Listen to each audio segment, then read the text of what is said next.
corner, but I don't have to use All right.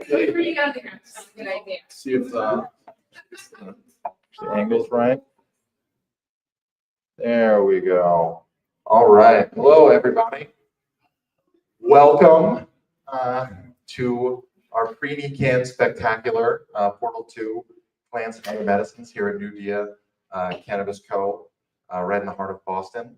My name, for those who are unfamiliar, is Jack Gorsline. I am an investigative reporter with a number of different outlets based here in the Boston area, and I am your MC for the evening.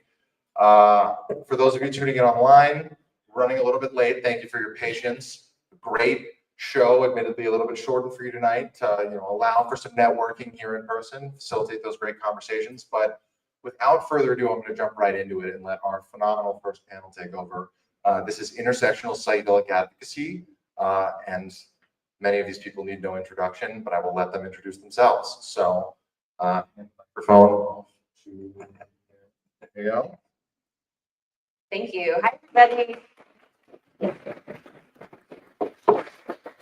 Hi, everyone. My name is Mary Carrion, and I am the senior editor at Double Blind Magazine, and I am here to talk about intersectionality within plant medicine, which is a very important topic. And I have wonderful people on the panel. Here, I'll pass this down to you. In 30 seconds, let's discuss who we are very quickly and why we are here. Thank you. My name is Jenny Chen Robertson. I am a co-founder and the executive director of the Safer Psychedelics Association of New England, SPAN. And that's my 30 seconds. I think less than. Thank you. Hi, I'm Jamie Morey. I'm the founder of Parents for Plant Medicine, a grassroots advocacy group.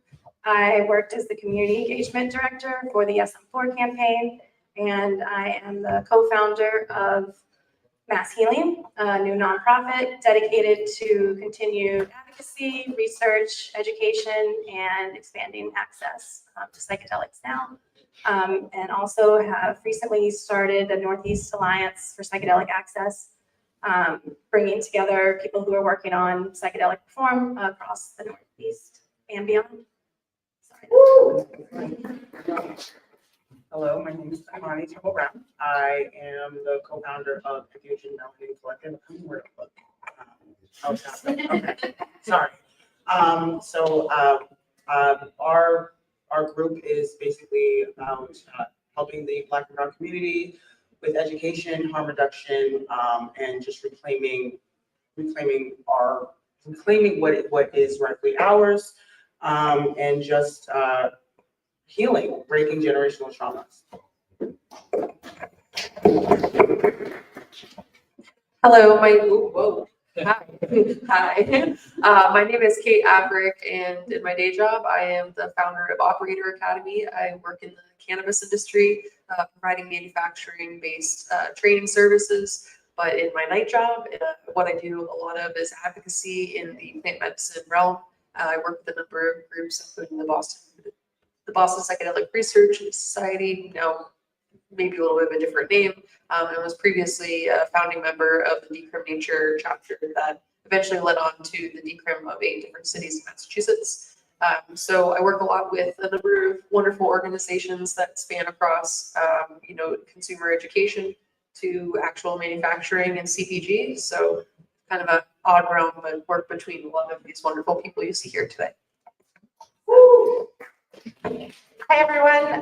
My name is Liz Poulos. I am actually a sustainability professional in the fashion industry, and I focus on corporate responsibility and global supply chains, environmental and labor issues. And I'm actually a newly minted ambassador for PsyCap, which is Psychedelics for Climate Action, started by Marcia Feinberg in New York City. We are expanding into Boston, so happy to talk about this. We are connecting the climate community and the psychedelics community, obviously very aligned issues. So happy to talk to anyone about this afterwards. And thank you for having me. Super excited to be here.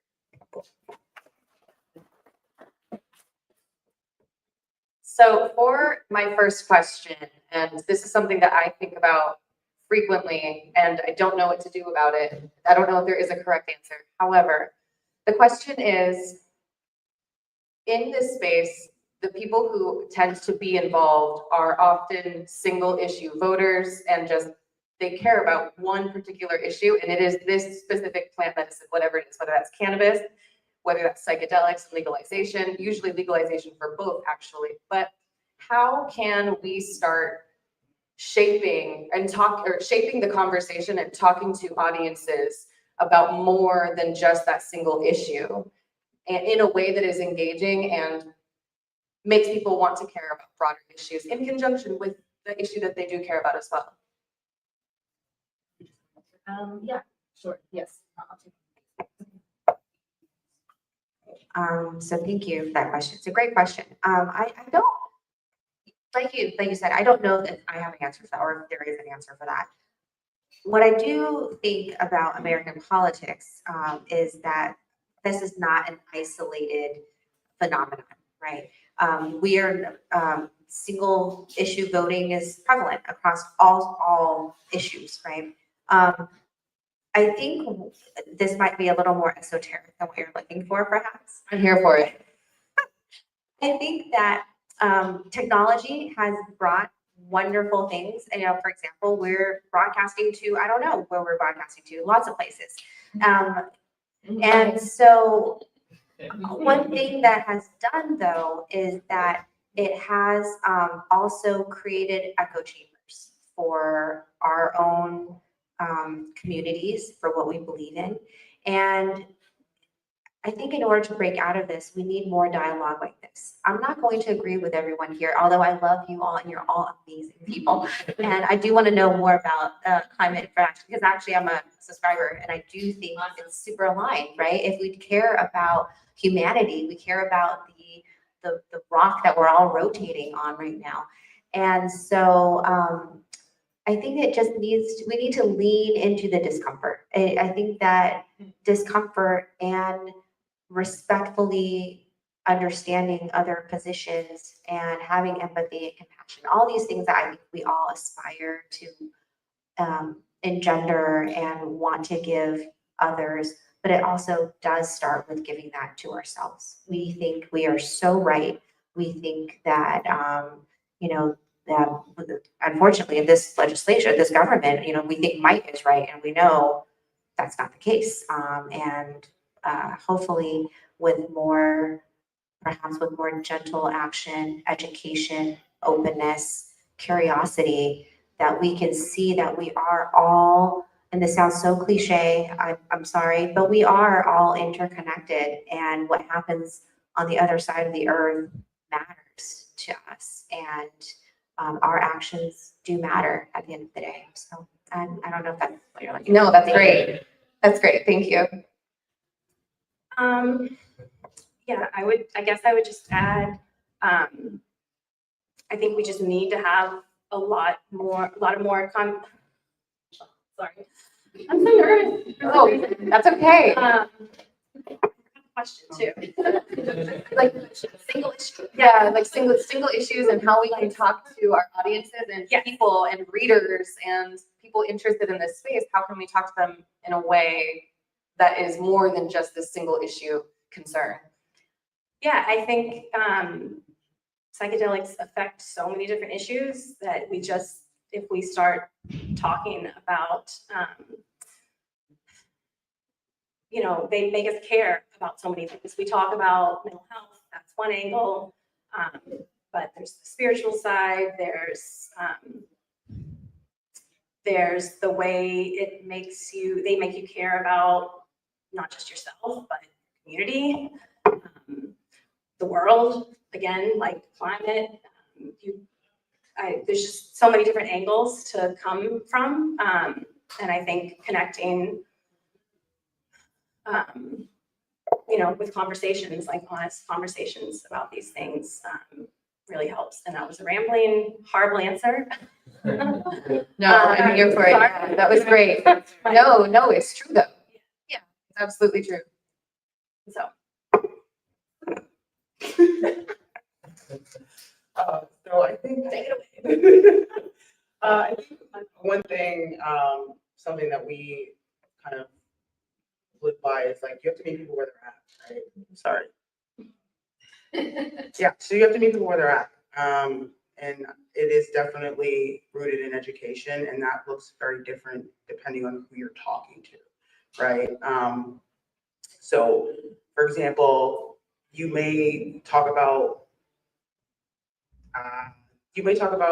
like with an older person, you might talk about the crack epidemic and how that affected them, or civil rights and the hippie movement with them, possibly.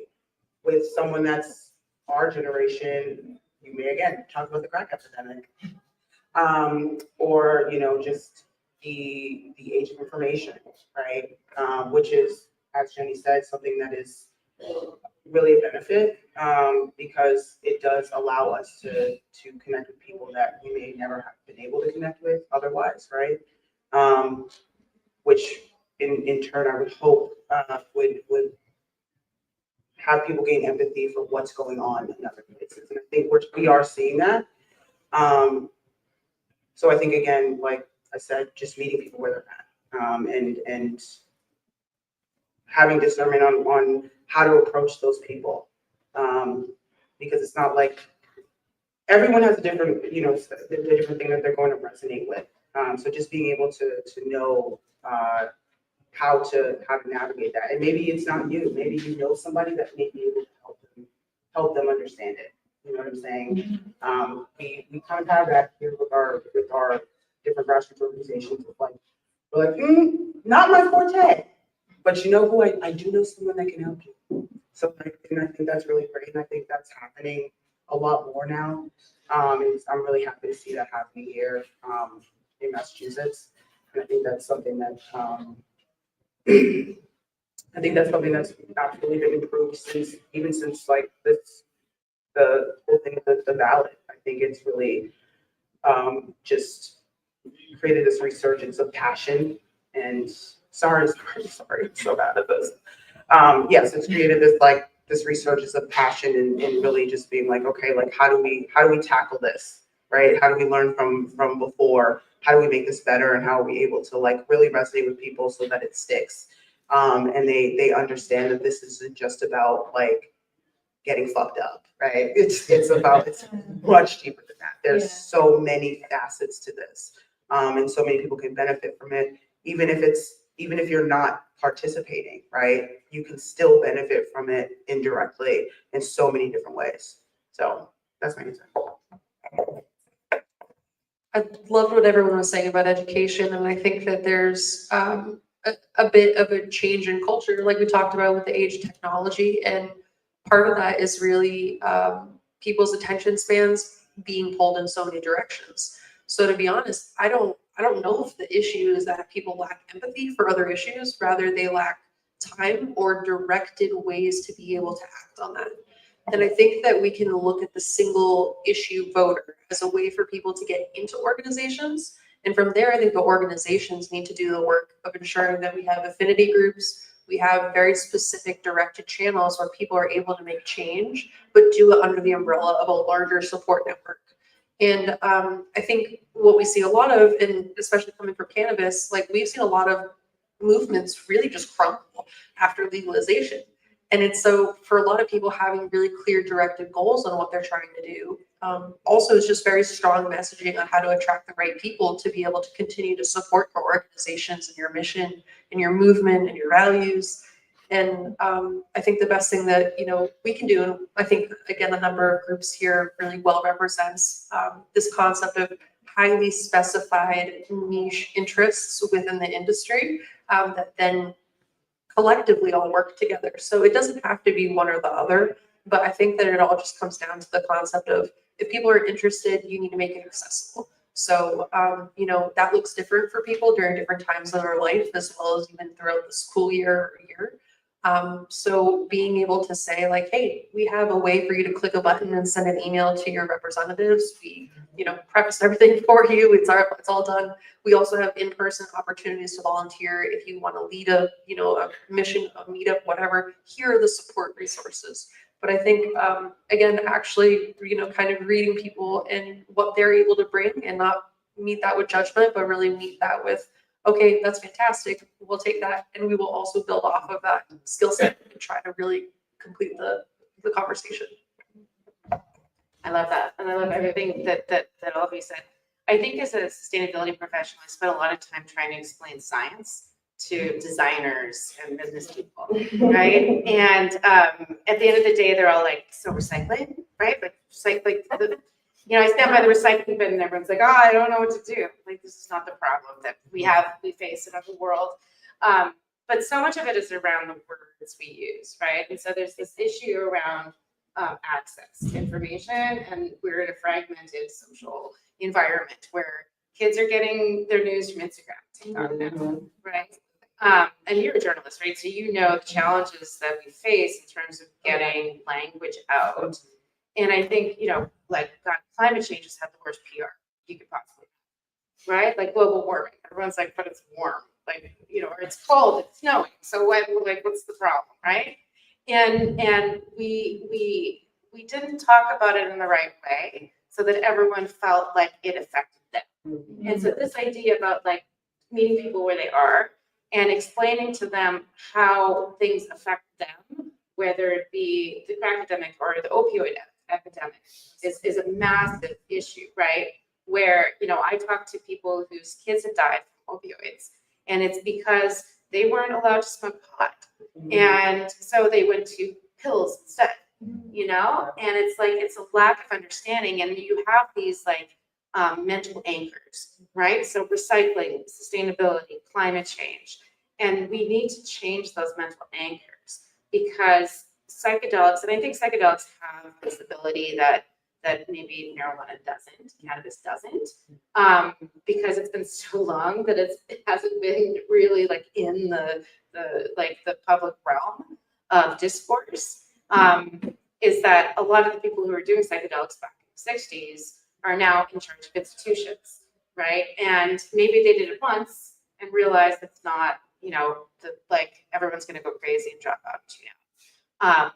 And there's a generation of people who have some sort of understanding about it.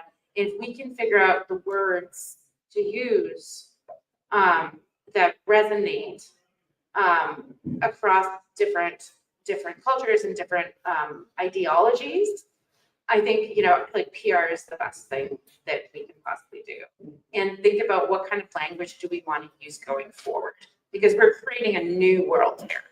We're creating a new consciousness. We are involving people who've never been in. I represent the business community. They have no idea what's coming. and so we need to include everybody. And that can get difficult because if you want to give different messages to everybody, but the words we use are so important. And so I think this group and these groups, we can get together and start saying, what are the messages that really are going to resonate across cultures, as opposed to just the demographic or the choir that we're listening to. Thank you for saying that. That brings up a point of very sharp PR and also doing PR for issues rather than, maybe products or I don't know, bands or anything like that for a person or a group. So thank you for bringing that up. I feel like that is like a call to action almost. And for this next question, feel free, whoever feels compelled to answer. We can do kind of like a popcorn situation. We don't have to go all the way down. And if you don't feel like answering, you don't have to answer. But at the same time, my question is, so every single one of you engages with politics inside of the worlds and inside of your organizations. And do you, from your engagement with these politics, do you think that psychedelics impact people's politics? I think they absolutely do. I mean, the psychedelics are by definition consciousness expanding. And you see, I guess the question is is it people who are doing psychedelics? Yeah, you can answer it however. I feel like I left it open intentionally, but yeah. No, I joined this connected leadership study through business school at University of Maryland back in the summertime, and the raising of like just that out of the box thinking in terms of and the empathy, right? Understanding your fellow citizens and connecting to a greater because we're very quickly going towards tribalism, right? Which we can argue was how we started, but we're going back towards that, and it's going to continue on. And so psychedelics give you the opportunity to connect in a different way than we're connecting now. And so absolutely, I think it changes politics, it changes your whole focus on how society works and how we're all interconnected in this global society. So that's my thought on that. Yeah, thank you for that. Absolutely. This is an interesting question because I struggle with this, right? Because there are those in our current administration who clearly have done psychedelics, right? And it's taken them to a very different space and place that to Mars, you know, say it, please. So it's just gone to, you know, I struggle with it because I completely agree with what you're saying, that it does, it's from my own experience as well, that it's changed the way I see things, I see people, my interactions, and you know, does it amplify you know, what's already there? It certainly does. What if we don't like what's there? What if what's there is not for the goodness of, you know, the greater good and everyone? And I think that's what we kind of can see happening. So this is why I struggle with this, and it's a very fine line, and also why you know self plug here, but why SPAN exists, because education is so important on how we don't know what we don't know, right? It's so cliche. And hopefully if we can get that message to people where they're at in a digestible, receivable form, that it also, you know, education, and one can argue psychedelics is the original mind expansion, but now we have education, which is also the goal or the aim is to expand minds. And so hopefully the two can dovetail, work together in some fashion. So thank you. I mean, delusions and realities exist whether you're in an altered state or not. And when you start to include substances, what happens a lot of times is people either feel really affirmed in their previous beliefs, or that paradigm gets shaken up. And that depends on the, you know, the consumer, on the substance that they took, on the dose, on the frequency. Setting. Yeah, I've seen a lot of people do, you know, microdosing protocols, but then they've got a God complex about a month later. So I think that there's a lot of strength that comes with these hallucinogens. And again, like psychedelics is such a broad range, you know, and I think that a lot of people tend to use it to try to kind of get back in sense with their values, their ethics, and then kind of re-put that, you know, or put that back into their life and put that into their world. And I think, you know, everything is political at some point or another. And, you know, it very much does then frame politics. And, you know, like I'm a big fan of the Grateful Dead, and like the deadlock scene, there's always this constant, right now there's a big conversation about the political divide and people not really seeing like how you could listen to this music, how you could do psychedelics, and how you could be on one side. That's a conversation within the deadhead community. Oh, totally. You're saying? Yes. Yeah. And, you know, and I found that to be really interesting to hear both sides, because it's just like, you know, I think at the end of the day, we all have similar values. Not everybody, but most of us, I think, care about our well-being, our family, our friends. It's just how people start to figure out the systems in which are going to protect them, I think, just looks a little bit different. So again, mind-altering substances, just be careful, do your integration, do your education before consuming. Yeah. Yes, I agree. Do you have anything to add? So I have my next question, I'm saying this out loud now for accountability so that one of you guys will remind me in case I forget, is about the role of integration in all of this. However, we'll get there in a second. So just to kind of piggyback off of, just to kind of piggyback off of everything else. yeah, so people are gonna people, regardless of, you know, whether they're taking a substance or not. Sometimes it makes them better and sometimes it makes them worse. So I think we have this, I feel like there's like this assumption that like when you take psychedelics, like it's supposed to be love and light all the time, and you're gonna be healed immediately, and everything's gonna be Yes. fine, and there's gonna be glitter all the time, and you'll probably have like a really cool theme song when you walk down the street, and there's gonna be hella rainbows everywhere, like everything's gonna be great, and that's not real.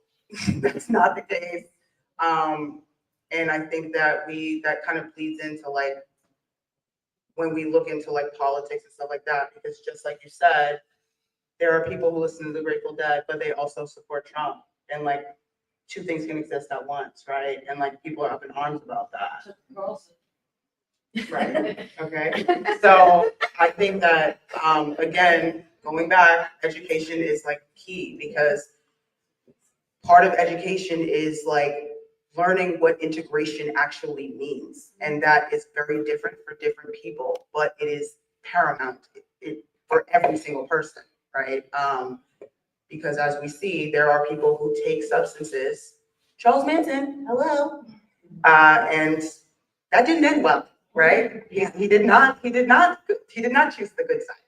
So, you know, there are people, not maybe that to that extreme, but there are a ton of people like that. And so we have to, that is why like education, harm reduction, all of this stuff is incredibly paramount, whether or not we're involving politics or not. Like it just has to be. I'll just quickly add, I think clearly psychedelics change your interest in politics, but I think for some, like myself, they change your view of your role in politics. Like I never felt like ever that I would be an advocate or actively involved in politics. I just felt, you know, politics was something that other people did, and that was just nothing that I never thought I would go down this road. But you know, when mental health, that was huge for me. That's why the mental health people in my family, my own mental health, that's why I got into advocacy when I just saw how powerful psychedelics could be in addressing all of these, horrific problems in our society. And I just felt like I couldn't sit on the sidelines anymore. And even though I didn't know what I was doing and I'm not comfortable with pieces of it, like clearly I'm public speaking sometimes when your mind goes blank, but I just felt like it was so important for me to actually do something to try to change what I see is very, very wrong in a lot of drug policy.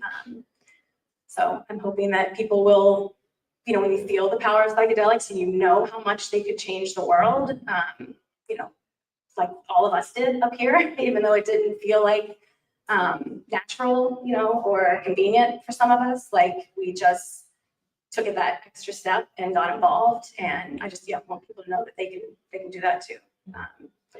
Mass healing, that's what we're trying to do, is like get the people of Massachusetts to really get involved in the politics, even in small ways, and it can be through fun events like this too. It doesn't have to be, the boring state house visits. Everybody can do a little something to move movement forward. So what role does integration or applying some of the lessons that you learned from your inspiring experiences with these various plants or compounds, what role does integration play in politics? Like in after you are working with these substances, what role does applying all of this? How do we do that, and what does that look like? So I think this is a super interesting question because and like the God complex thing is so right. Like people are going to go into it with certain perspectives to start with, and they can get hardened in that or loosened, right? And so much of it depends on intention, set and setting, and then how the experience is integrated into their lives and what they intend to do with it. And I think that, you know, from a business perspective, there's so many pitfalls involved in having we know, right, like a psychedelics business or cannabis business, because there's a lot of issues around cultural appropriation and spirituality that it's a slippery slope to a bunch of tech bros doing, you know, DMT on a night, right? And the White Lotus or whatever. But I think, like, you know, that's why we need to be careful about the systems that we create and the spaces we create. And again, we saw this with the cannabis industry, where, like, I was just in New York, and there's like 50 million empty storefronts because everyone got into the business. No one had a license. It was completely uncontrolled, and the experience was not controlled in any sort of way. And I think this is where having policy around psychedelics is so important, because we can control it to a certain extent and try to make it a good experience, try to make it a positive experience, as opposed to just the White Lotus rich dudes on the beach. Yeah, thank you. Thank you for that. Thank you for that question. I just wanted to take a step back first and define integration, if that's okay. So integration, as how we define it, is having had a psychedelic experience with plant medicine, and then taking the insights garnered from that experience and how to apply them in your life. So you might hear a lot about this in like microdosing. There's a group I was reading about the other day, microdosing moms, you have a lot of parents and parents of medicine, of course. And so the insights are typically, I would say, positive. Again, I'm just being archetypical and just kind of generic here. Let's say that you want to as a friend, or, you know, any relationship in your life, I want to be more available and more present, speaking to Kate's point of how little time we have. If everyone has the same 24 hours, right? And so I want to be more present. And so if you're able to have an experience where, like, wow, I really need to be more present with my partner, with my children, with my parents, or, you know, not zone out at work, whatever it is, and really being able to apply some actionable steps, you know.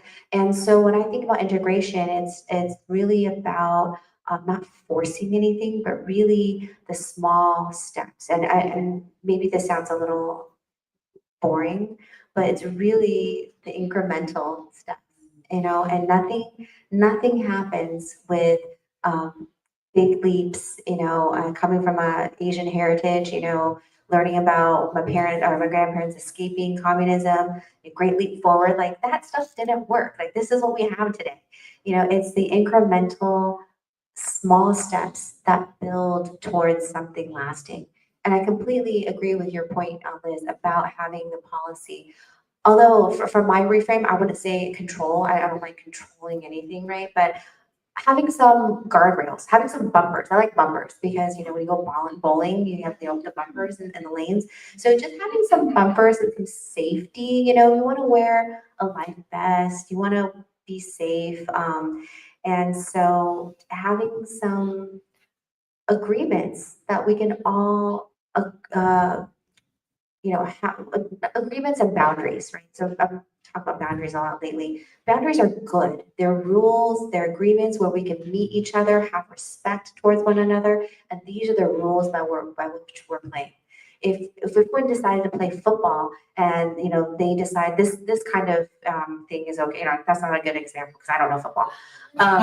Basketball, you know, if elbowing someone is okay, but the other team that calls that a foul, there's no game. There's no moving forward. You're just at a standstill, right? We all have to agree on what the field is and what the agreements are. And so, you know, that's kind of far from integration, but going back to the question of integration from our point of view, both professionally and personally, is the most crucial step in all of this. If anyone can have an experience, I say this to people all the time when they talk to me about psychedelics, anyone can have an experience, and it could be like a dream. It just flutters away if you do nothing with it. So if you want actionable change, try to take some action. Be bold, be brave. I love what you said about that. I think integration is the least sexy part of the psychedelic experience. Into what Jenny was saying, you have the intent, you have the experience, and then you have the integration. And it's a circle. It's not a linear pattern. It's not you write in your journal the day after, how you felt, and that's it. It's really about applying the lessons, the feelings, and the energy and the intention that you set into your daily life and into your interactions. And I don't know if everyone's so thoughtful pulling into taking different stuff. Sometimes it's just for fun, and that's I mean, also okay. It was like with cannabis, for instance, like we don't do integration after cannabis. Like we smoke a joint and we're just like, okay, cool, now what, kind of thing. And then we just like go on with whatever we're doing. Sorry to interrupt. I know, and there's like nothing wrong with that. I mean, like living in the moment and being in the experience is also a huge part of why people take psychedelics, is because they're trying to get out of this constant forward momentum and they want to just exist. And that's great. But I think the problem is when people look to those experiences exclusively to feel that, instead of allowing themselves to break that into little pieces to take with them. I like that. Little pieces to take with you. That's good. It's like a souvenir from your experience. It's hopefully the gift that keeps on giving.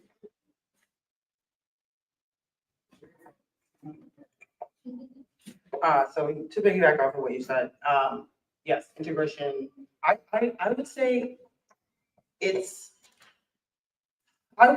it's not sexy, but I think it's rewarding.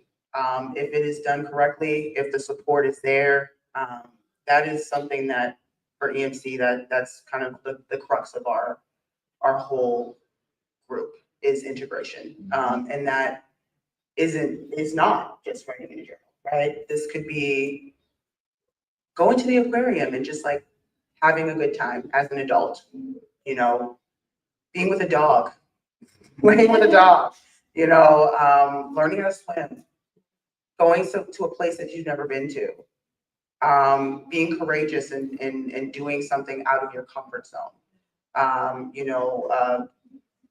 just letting down, being vulnerable with people. There's so many different facets to integration that I don't think people really think of as integration. And so that's kind of, I think, where like our groups come in, right? Where we're educating people on, hey, this doesn't necessarily mean like you're not going to sit on a tuffet and like meditate for 8 hours and that's your integration. That it looks different for everyone. And to be able to show that to people and to let them know that, yeah, like this is not it may not be the most sexy thing at some points in time, but in the long run, it is rewarding, it is long lasting, and it's meaningful if you are able to really do this the right way. And the right way looks, again, different for everyone. My last question, and feel free again, this popcorn, I like it. It's vibing. So intersectionality, I think, could be greater in the psychedelic space. I feel like there's a lot of room for more intersectionality to take place, and that will actually build a wiser, smarter, more agile community that builds around this issue. How do we move on that? How do we take action? And what can people who are watching, what can people who are, I don't know, how do we leave here and get people moving on this kind of thing, making it a more intersectional psychedelic and cannabis space? Talk to someone who doesn't look like you. Straight up, look around the room, and if there are 5 people that look like you, you're in the wrong room. I think a lot of times it comes down to making opportunity for other people who otherwise wouldn't be connected with those groups that you're a part of. And it's also just amplifying work that's already being done. So doing the work of figuring out who's doing what, getting out there, and whether it's on LinkedIn, I'm cool with that. I love my keyboard warriors and work from homies. But, you know, whether it's that or actually getting a chance to get out and go meet with people, like that's the only way you're going to be able to continue to really, you know, learn from other people's experiences, hear what they have to say, and carry those concerns along with you. Tying back to an earlier part of the conversation about how do you kind of bring together more than one issue. This is how you do it, is you put faces to issues, because it's no longer, oh, that's just something that affects other people over there. That's my friend. That affects my friend Jenny. You know, that affects, you know, my neighbor. And I think putting faces to problems tends to give it a little bit more of a personal mission, and then makes people want to be more involved. So personally, stress them out. Put a little Jewish guilt. So totally agree with that. I love, like, if you're in the room and everyone's like, you should leave the room. But also storytelling, right? Like, because our brains work with stories, and we're like programmed to think in stories. And so, like, whenever I tell a story about one of my like big trips, I embellish a little bit and I try to add some humor. And I think it, like, maybe I'm delusional, but I do think it gets through to people. And I think some people are like, and I'm not just like, oh, I was so, you know, wasted. It was like, no, this thing happened to me, and I'm a normal person who works in business. I'm not all ooey all the time, but I can explain it in ways that people understand and in an interesting way. And I think the more that we tell stories to different kinds of people that are personal and that they can relate to in interesting ways, I think that is super powerful.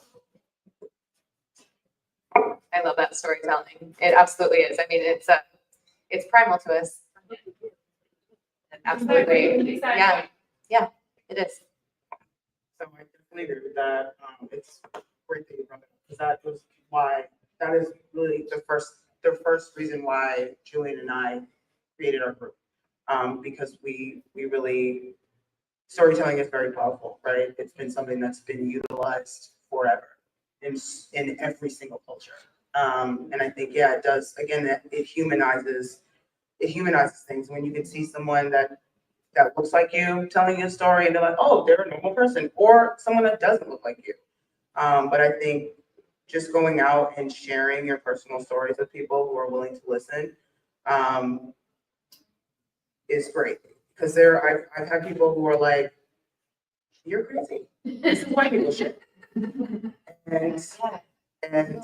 you know, sorry, I'm so bad at this type of thing. But, you know, being able to, like, sit there and tell them a story about something that happened, or they see, like, I do a bunch of stuff, and, like, I'm not, like, crazy and weird. I mean, I'm weird, but cool weird. You know, like, it's that. That's what I feel like has been the most powerful thing, and has gotten people, like, wanting to get involved, is, like, sharing these stories and like, oh shit, like, you going to that? Me too. How did you get do it? Somebody asked me, like, I get an event, and somebody asked me, like, how do you deal with like difficult times? Like, and I was just like, gratitude, bro. Just finding like gratitude in every, like, the smallest things. Like, because we take so many things for granted that, like, there's so many people that don't have, like, hot water, right? Like, being able to sit right here, right now, right? Or, like, something like, I listen to a lot of Lil Jon meditation. You'll hear me talk about that a lot. He has a great meditation album. He has two. But he has a gratitude meditation, and one thing that he had said was, like, gratitude for just having time to be able to do this. And I was like, oh, God, it's real. So, yeah, just storytelling and just, yeah, being able to, like, find humor in things and find gratitude in the smallest things is so important.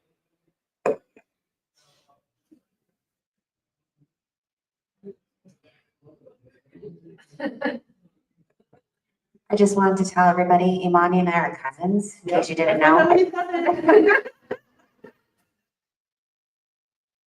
I love it. Thank you so much. Thank you guys so much for all of this, ladies. Excuse me. Thank you, ladies, for all of this. This has been lovely. This has been a beautiful conversation, and I appreciate the honesty and the action directions that we are leaving here with. So, thank you. Thank you, thank you, thank you, thank you. Take about a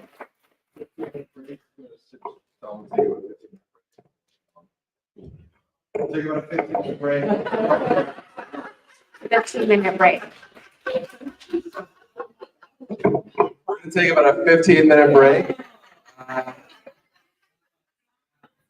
Go hit the smoke spot outside.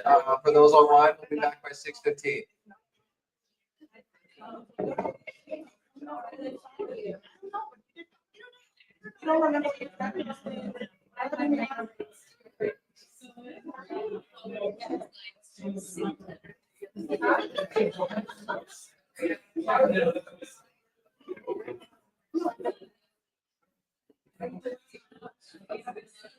I know.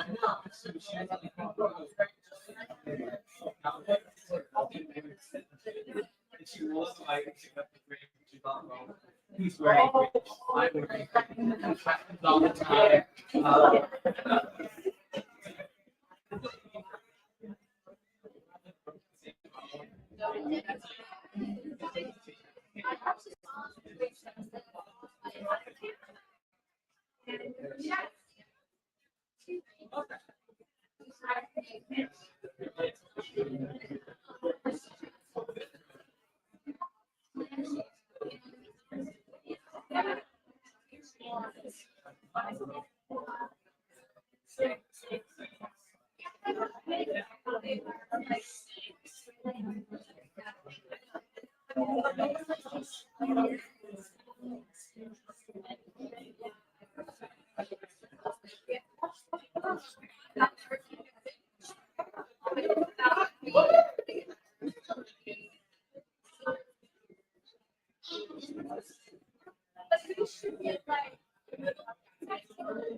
Oh, it's good. It's their page.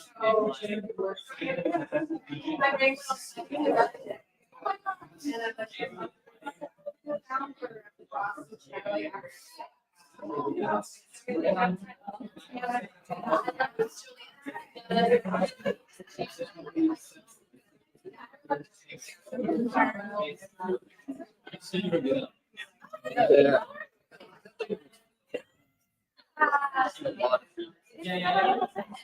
Yeah, good. Things are pretty good.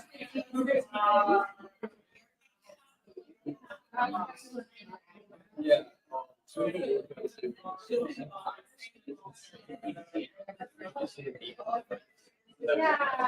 But they're right. Think about like, but yeah, maybe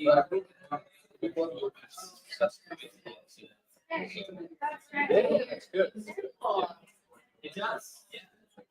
Oh, that's so great. You know, but you're still pretty campaigns for success.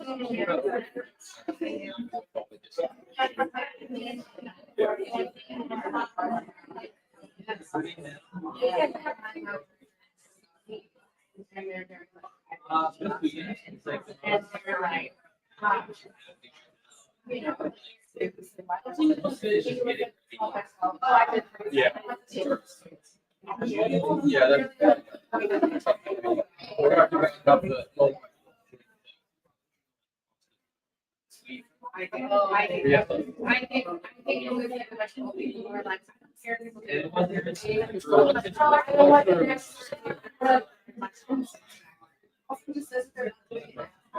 Well, that's.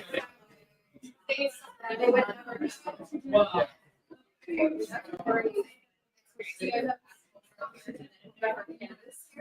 oh, yeah.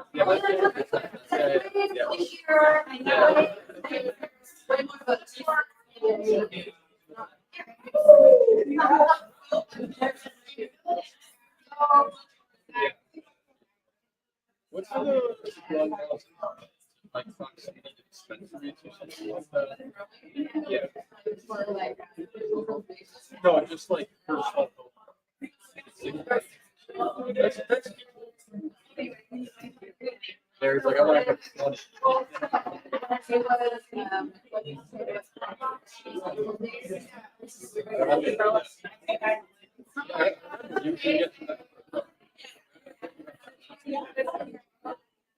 they got rid of that. Yeah, like if you're like medically disabled. That's probably why it's not needed. That's I remember that.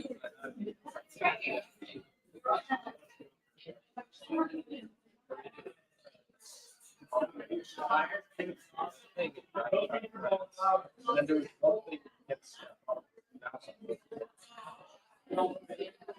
you want to go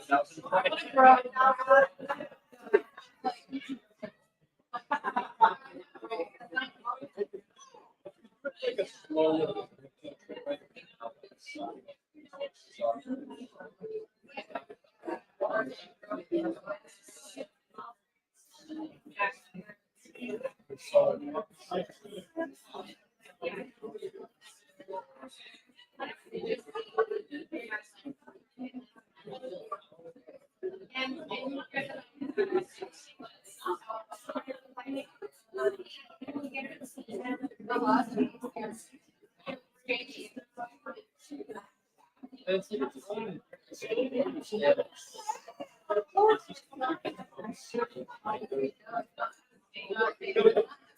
But doesn't it?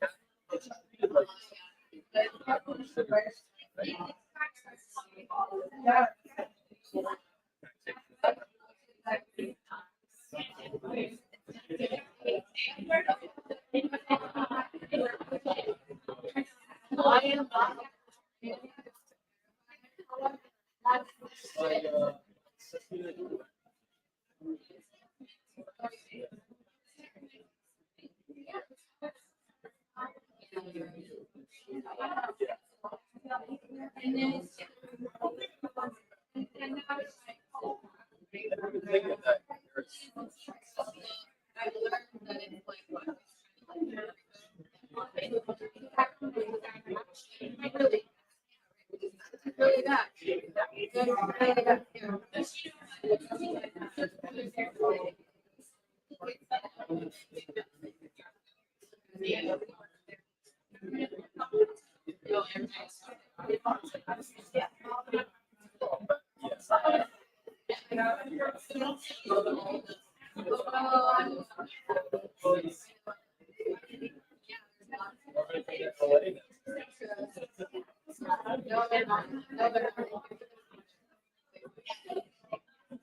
So excited. No one's gonna.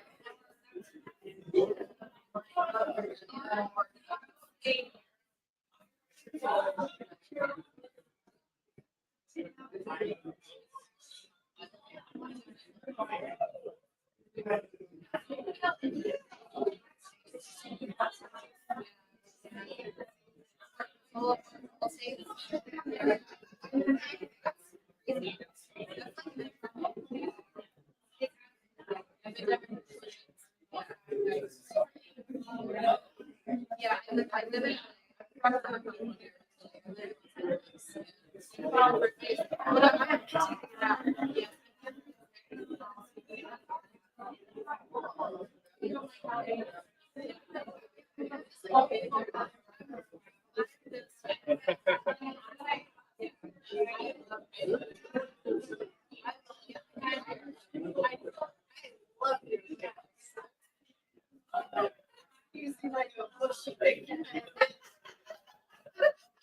Your work.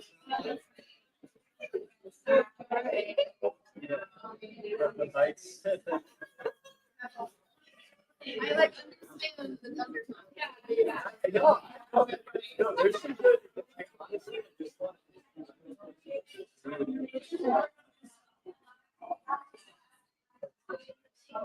Now it's like. No, I mean, honestly, I was just live anywhere in New York, just like New York, like, that's what I mean, that's what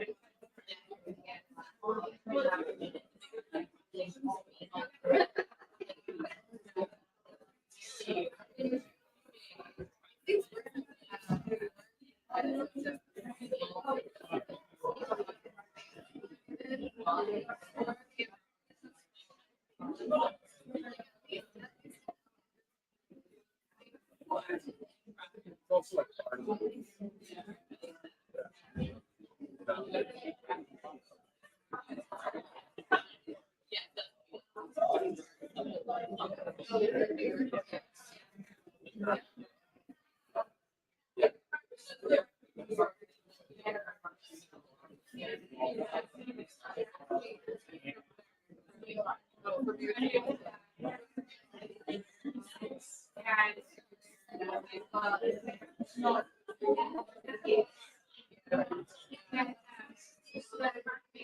We'll take you up to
so sorry.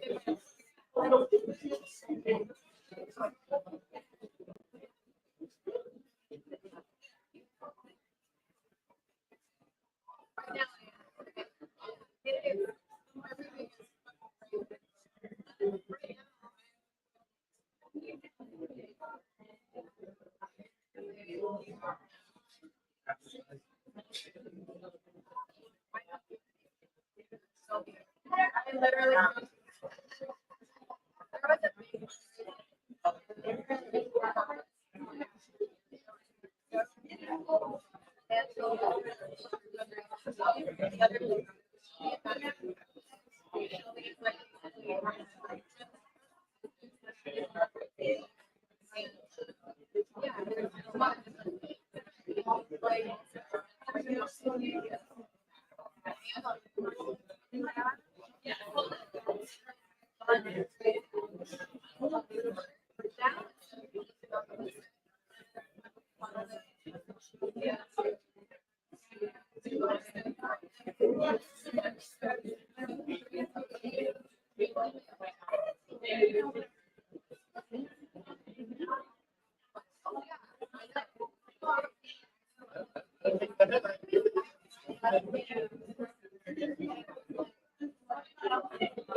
How's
that?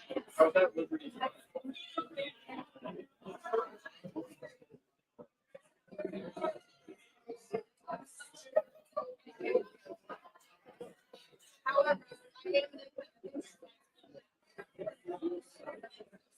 That's funny. What's the around that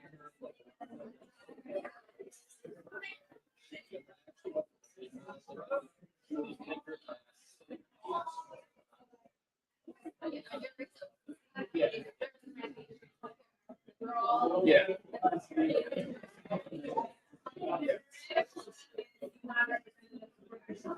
Especially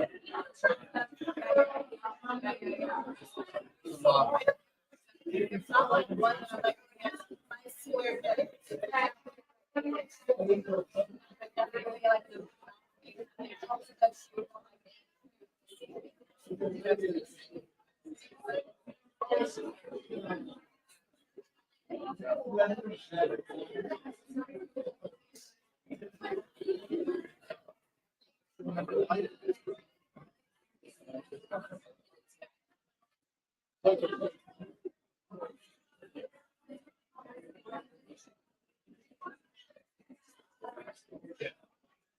mostly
All right, all right. Hello, everyone. I'm going to ask you to congregate back to your seated areas. We're going to get going here with our second panel. Just a few minutes after you, sir. No worries. Hello, online, for those who might be streaming in. We're going to get going here in just a few minutes. Bear with us. We've got a corral of herding cats up here. All right. Sandy. Sit wherever, we'll pass the mics around.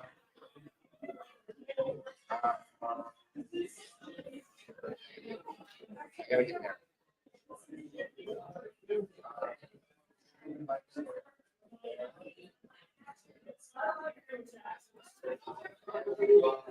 Testing, 1, 2, testing.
Hey, everybody.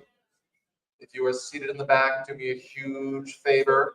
We're going to leave you some time to network and hobnob at the end. I promise. Just come on and congregate into your seats.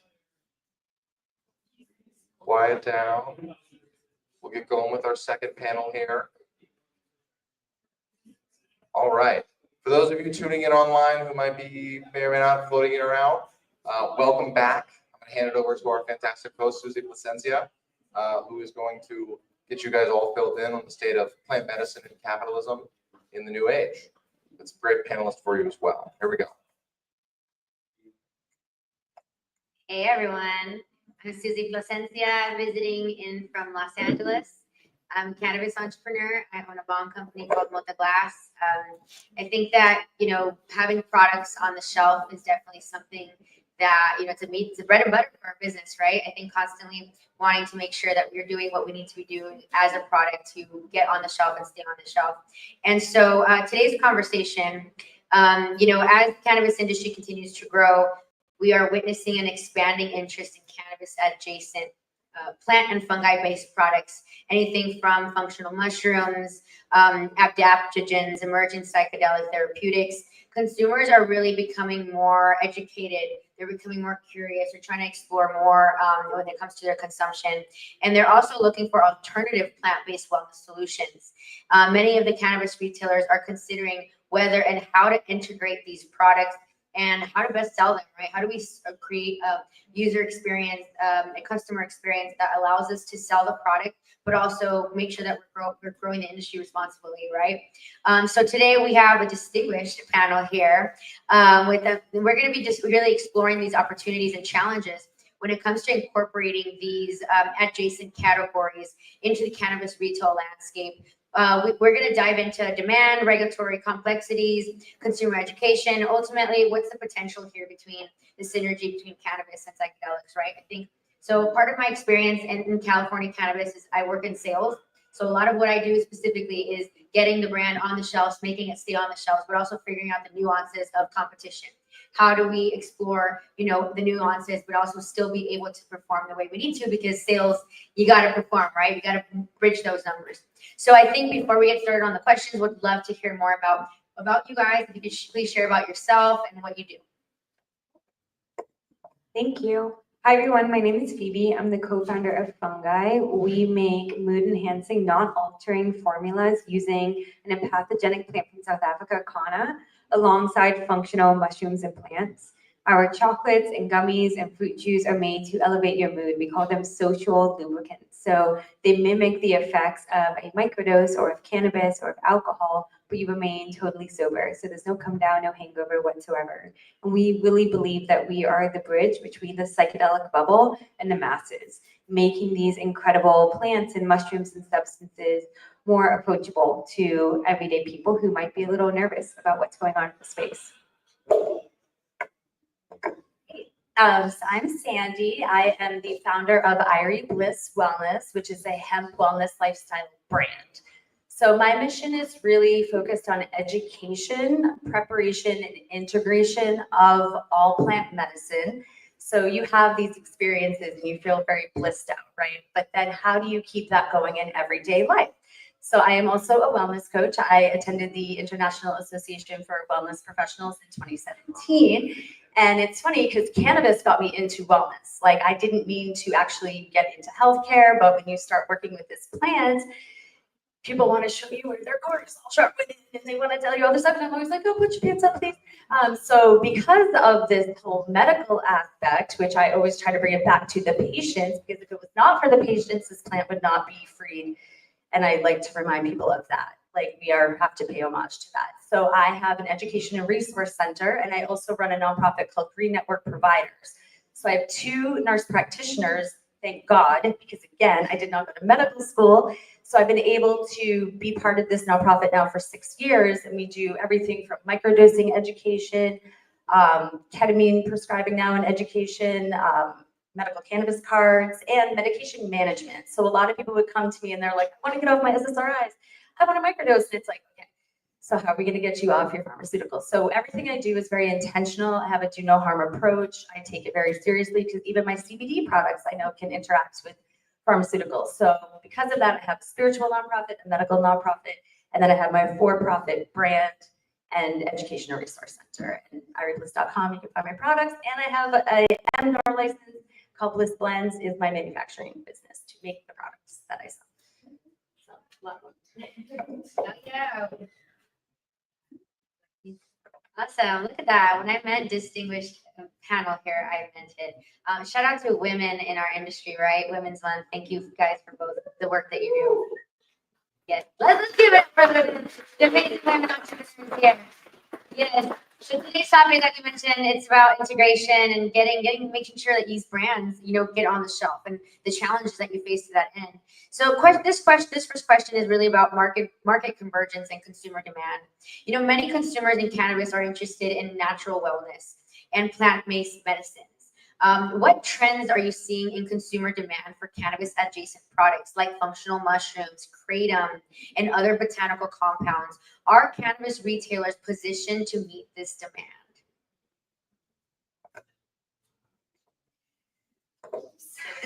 So this is funny because I love that the consumers are becoming more educated. That's huge. And I'm really big into the entourage effect and mixing, different molecules and different adaptogens and herbs together. And I'm like a scientist and I love to try everything on myself. So I have kratom is kind of another story because of the extracts and what I've seen it do to some of my customers. I actually stopped selling kratom after somebody stole a box of shots from my store, the only time anything has ever been stolen. I do see it as a great harm reduction tool. However, I have kind of run into some issues with that. And so what I'm seeing as far as trends, unfortunately, it's kind of been a race to the bottom price-wise. I had a CBD store before a single dispensary opened in Massachusetts, so I had no competition at the beginning. Then 200 dispensaries opened. So again, it's hard for a small bootstrapping business owner to maintain, but what has set me apart is, again, the education and the nurturing and honoring the plant.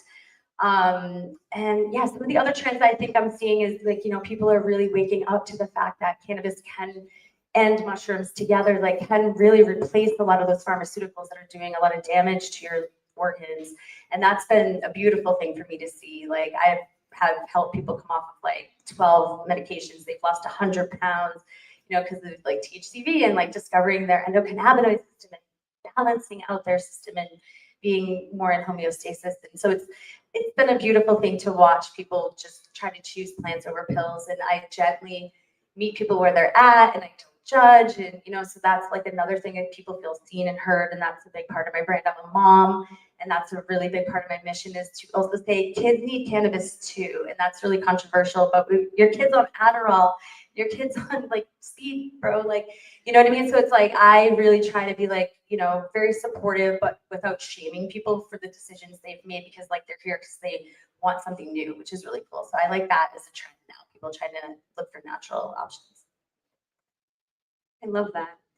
I think one of the biggest trends that I'm at least seeing coming from more of the plant medicine space, more of the functional mushroom space, is that people are really hurting and people really need answers. They really need solutions, but many people are terrified of what they're being asked to put into their body. So whether you're coming from strictly the cannabis space or the mushroom space or any space, just remembering that, the people that you're helping, whether they're customers or clients or friends or loved ones, like they need their hand held in a really gentle way and they need to be educated. And the more that we can do to be educating across all industries, the better it's going to be for everyone in general. Like I would love to see dispensaries turn into places for people to come and learn about not just cannabis, but functional mushrooms and psilocybin and plants like kanna, and then be able to choose which product, which formula is going to best serve them, not which brand has the most marketing or which brand can like shove something down your throat because it's so strong that you're going to be kicked off your butt, kicked off your feet. Like that's not the solution. So it's kind of a trend. It's kind of like my hope and my dream. And then I think the other trend, which is a little bit competing, but I kind of see them going parallel, is we're seeing just a lot of this like pharmaceuticalization of all of these plants, of cannabis, of kanna, of psilocybin. And I think anything that we can do, or at least I hope anything that we can do to keep it away from that, because I think the real healing, like you said, does come from whole plants. It doesn't come from, bastardizing the plants. We get one certain alkaloid that then we jack up to like the 11th scale. So. Yeah, absolutely. And I think when it comes to the context of, consumerism and I think, really pushing for profit all the time, I think that's where it's born out of. If this works, let's just do that a million times, right? Because I think capitalism, that's what you're taught in business school. Whatever works, do it a million times, right? But I think the downside of that is you're not really exploring the whole plant, the whole offering, right? I think some of the trends that I'm seeing is more differentiation in terms of how people are consuming. It's back in the day, when people were consuming psychedelics, it was like mushrooms and you would crush it and have like a peanut butter and jelly sandwich, right? But now there's so many ways to consume. So I'm seeing that the people are exploring topicals, tinctures, edibles, gummies, candies of different types. And I think it's exciting to see that trend. But, are these retailers equipped to handle the influx of these products? And I think no. I think what we're dealing with just cannabis is that dispensaries are not educating the bud tenders as much as they should be, and it's impacting sales completely. So as someone who has a brand, in a shop, and I'm seeing a low performance, the product's good. Like, what's up with y'all? Like, are you guys really putting in the work with the brand education? And as a brand, so much of what you're doing when you're selling in is coming in and educating the bud tenders, right? But are we doing that? And are you guys prepared to do that at the scale that you're going to need when these other plant medicines, come to play? So that worries me because it's not happening with cannabis. So, what's going on with the influx of these new products, So next, we want to touch on a little bit of regulatory and compliance considerations. So unlike cannabis, which operates within a state-regulated framework, many plant and fungi-based products exist in this gray area, the elusive gray area of legality. What challenges do retailers face when trying to integrate these products, and how can they navigate compliance risks while staying ahead of potential regulatory shifts? That's a great question. I think it's really difficult, and I don't think we have the exact answer right now. Unlike cannabis, most functional mushrooms, adaptogens, even like psilocybin-like products are not regulated by the FDA, right? You're regulated in that if you're making certain marketing claims and there's no clinical research to back up that claim, you can maybe get like tapped at some point. But it really is just like the Wild West. You can put anything out there in the world, which is insane. I think what's even more interesting is people coming in and putting like Amanita mushroom products in dispensaries, which is completely unregulated. And we know that many Amanita products do not contain Amanita. It contains like 4-ACO or synthetic psilocybin, which is absolutely wild. And that's something that does need regulation. I don't know what the regulation should look like. And then I think beyond that, like, should we even have Amanita in? Like, Amanita has become this kind of golden child, golden egg, because it allows people to have this like high feeling, and it's like mushrooms, but it's not psilocybin, it's muscimol, and the feelings is like a complete delirium, and it's hurting a lot of people, and it's not supposed to be used in that capacity. And so is it really the right of like the masses or the government to be regulating that, or should it really be the groundswell, right? Like, changes only happen in society when it's everyone collectively making those decisions. So perhaps it's not like the FDA regulating, but us coming together and deciding like, what do we want on shelves for consumers or not want on shelves? Another thing that's really interesting, at least in Massachusetts, I don't know if it's like this in California, is they've left it up to the local boards of health to regulate things like whether or not you can put CBD in something like gummies, which is considered food. So I was making my CBD edibles before the 2018 Farm Bill, and I had been very honest with the town of Rockland, and they had given me a cottage kitchen license, and like my rules were I could only sell directly to consumer because I was the farmer's market brand, right? I'm the mom. I'm like literally bringing my kids to the farmer's market with me. So I had no problem in the town of Rockland. Like, they checked out my kitchen. I was like, I used to do this at home, but I don't want to be the lady with the cat hair and their candy. So they allowed me to get this like kind of special license where I didn't have to have a commercial kitchen, because I'm not like baking things. I don't need like an oven or whatever. So I had no problems for years, right? Like literally like 6-7 years. And I've been helping, kids who are living with autism, who were like punching out the bus driver, and like my gummies were, helping families and teachers, and they're seeing that. So I moved to a different city. It's the next town over, but now it's the city of Weymouth. So suddenly, it was about 8 months ago, they sent, the investigators in for my like really scary gummies. And it turns out they were enforcing the Food Protection Act of 2019 that I had never even heard of. That was coming directly from the FDA, apparently. And I, got the summons, like, if you want to come to court to like defend yourself. And I kind of like called them thinking they would just be human. And I was like, like, with all due respect, I've been doing this since before these regulations came out. Like, so I started a petition, and in 5 days, I got 217 people to write letters that were like saying, please don't make this woman stop selling these gummies. Like, I need them to sleep. Or my grandmother got off of her, Xanax, and like, we don't want to put her back on Xanax. Like, so many stories. And I put it all in a binder, and I thought, I'm going to go to this trial. And he's like, well, this trial isn't about that. This is just to defend whether or not you were selling gummies on Washington Street, ma'am. And I'm like, well, I was selling gummies on Washington Street. I thought it was like to defend my ability to continue to do it. And he essentially said, ma'am, I would stop calling what you're doing medicine. You're not a doctor, you're not a pharmacist. I was like, okay. I was like, my elixirs and my witchy gummies, like, what do you want me to call what I do? Okay. So like, it was really like hurt my soul. And so what I have to do now is I have to hide my gummies. And then so I was like, let me get this straight. I can't sell them in Washington Street, but he didn't say anything about my website. So now I have to keep them, locked up as if they're contraband, and then people cannot buy them from my store, but they can order them online and I can ship it to them. Because the Board of Health doesn't regulate what I do online. So I'm so over it. I mean, I do agree with regulation in a lot of ways because kids are getting high on Delta 8 and they are getting high on, like you said, the multitude of weird kind of concentrated kratom products and stuff out there. And I do see that risk. But at the same time, nobody's ever died from a cannabis overdose to my knowledge, other than like if the cannabis bale fell on your head, like a brick fell on your head, that's how I think you could probably die from cannabis. But like, it's really a benign plant. And I do come from the state of Maine. I've been doing business in the Commonwealth for 28 years, but Maine since 1999 has had a caregiving program and they don't even register their patients. And it's, $1,400 a year to get a license, and they've made it so easy in Maine. So it's like hard for me because I just think it's overregulated. It's ridiculous. It's a plant, and it's I'm kind of like down with the regulations. I get it. Down with the regulations, yeah. Yeah.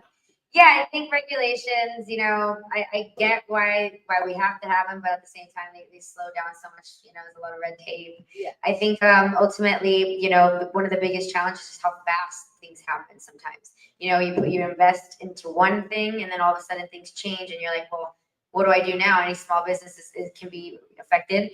I think one way that we can help with this is by trying to just stay informed as much as you can. I think shout out to the many colleagues that I know that are consultants out there that, focus on this. And if you're a small business that's looking to stay ahead of these regulations, like trust the right people who are in the right circles to keep you informed, and staying ahead of the game that's the only way to survive sometimes. So this next question is specifically on retail strategy and product integration. Should cannabis retailers approach these adjacent categories as complementary or separate product lines completely? What are some of the best strategies for integrating them into dispensary menus? Should they be sold alongside cannabis, same menu kind of deal? Or do they need to be having a different section completely? What are your thoughts on this? Entirely different channels, kind of similar? What are your thoughts on this? I think they need to be different. I think coming back to the point that I made previously, that most consumers are really confused and they're really scared. If you put it on the same menu, people think it's the same. Like here at Fungi, we have conversations every single day where people don't know if our products are going to get them high, if they can contain THC, CBD, drugs.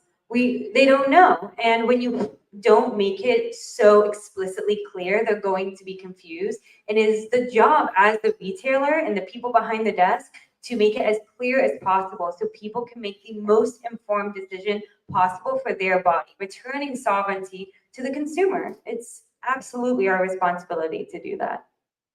Yeah, but I think it's so challenging the way it's set up, at least in Massachusetts, because like everything has to go through metrics. So then because I'm CBD, it doesn't go into metric. I think they sell it as like an accessory or something. It's like it's weird. And so I think See, mushrooms they don't even know. Like, because metric is like seed to sale, but in Massachusetts, MDAR, the Massachusetts Department of Agriculture, regulates hemp. And then, so like, again, if I wanted to put, THC into my CBD products, I would have to partner with somebody with that license.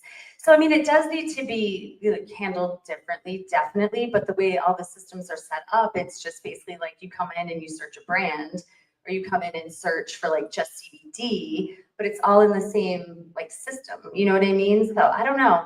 I mean, I think for me, my biggest thing, and I think you're echoing this, is it comes back to community, and when I have a retail partner, I mean, I have a bus, I have a party bus, and I will throw you a party if you start selling my products, and I will bring my nurses in and we will do bartender education, or we will do like, I've done like customer appreciation parties where we bring in sound healers. And I think like talking more, not just about the plants, but how you can change your lifestyle to make the products work better for you is a big part of my brands focused, you know what I mean? Because it's like, we're not a one pill fits all society, and these aren't magic bullets, none of these products. It's really like your mindset, like your intention and why you're using them. So I think it goes back again to community education and, keeping it, about supporting each other and not about like the bottom line.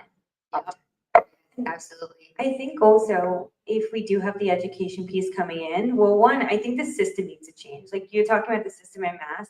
I'm obviously from California. The system's not like that. So clearly there's a systemic change that needs to happen, one. And then number two, the education piece is so important because it is then helping consumers know, oh, I can buy, this bud and add like these CBD gummies. Oh, and I can get like these functional mushroom gummies, and these are going to enhance the effects of the cannabis. And then again, it's like having them in separate menus or separated helps people know like this isn't cannabis, but it is going to benefit me in the same way.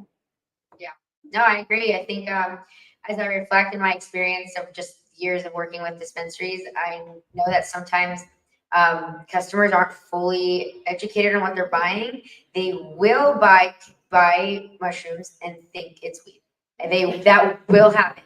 That absolutely will happen. We have to be separate.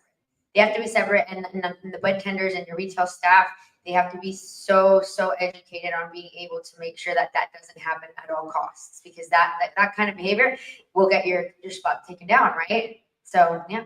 And sadly, I think like consumers are just looking for like the highest THC and like the highest concentrate. I think that's like better. Right. And so do you want the string with strong weed? Try this mushroom. And then it's like, wait, what are we doing here? Like that's not, yeah, absolutely. So having them separate, I'm glad we all are kind of aligned there. So I think this one's on education and consumer trust. This really speaks to kind of like, you've been on the shelf. How are we continuing to make sure that your consumer is properly educated? Many consumers are still unfamiliar with the effects, the benefits, and the risks of psychedelics, functional mushrooms, and other plant-based compounds. How should brands and retailers educate both bud tenders and consumers to ensure informed purchasing decisions? So we're having that conversation of the importance of education, but what's the scenario of like you're selling in, and what's the strategy here? How are we educating them? I have home parties. I literally started doing home parties like back in 2017.